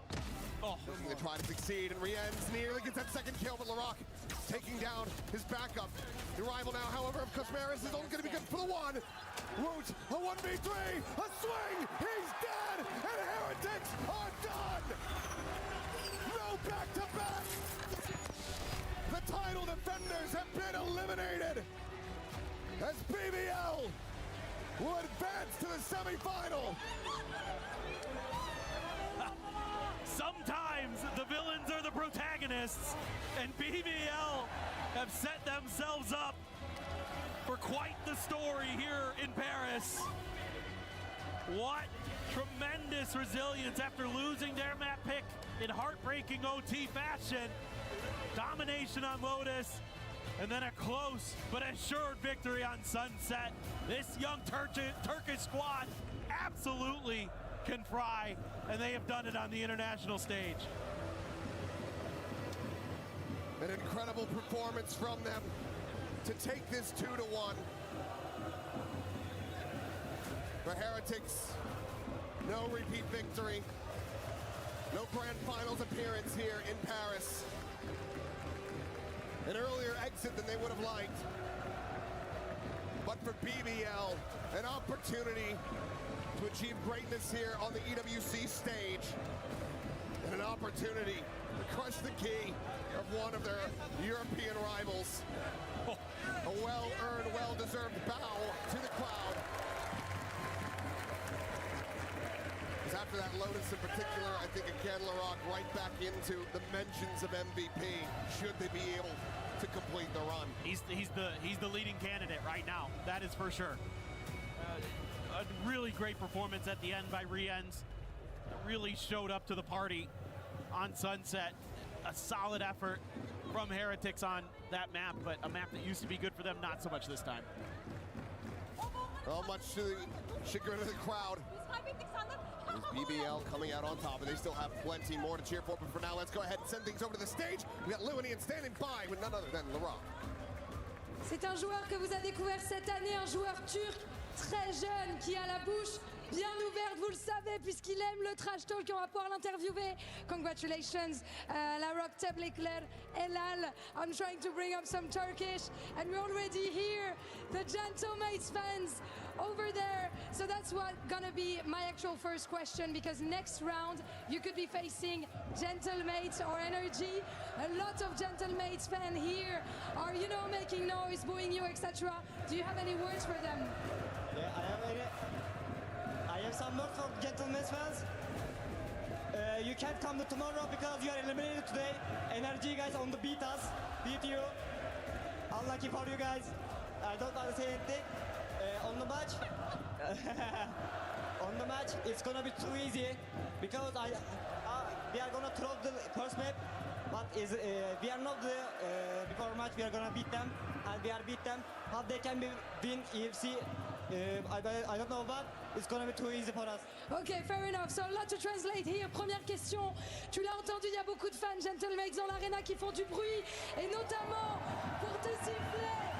Donc est-ce que tu as quelque chose à leur dire? La réponse elle est claire, c'est oui, demain on ne s'affrontera pas, car vous serez éliminés aujourd'hui 2-0, et ça sera trop facile pour NRG.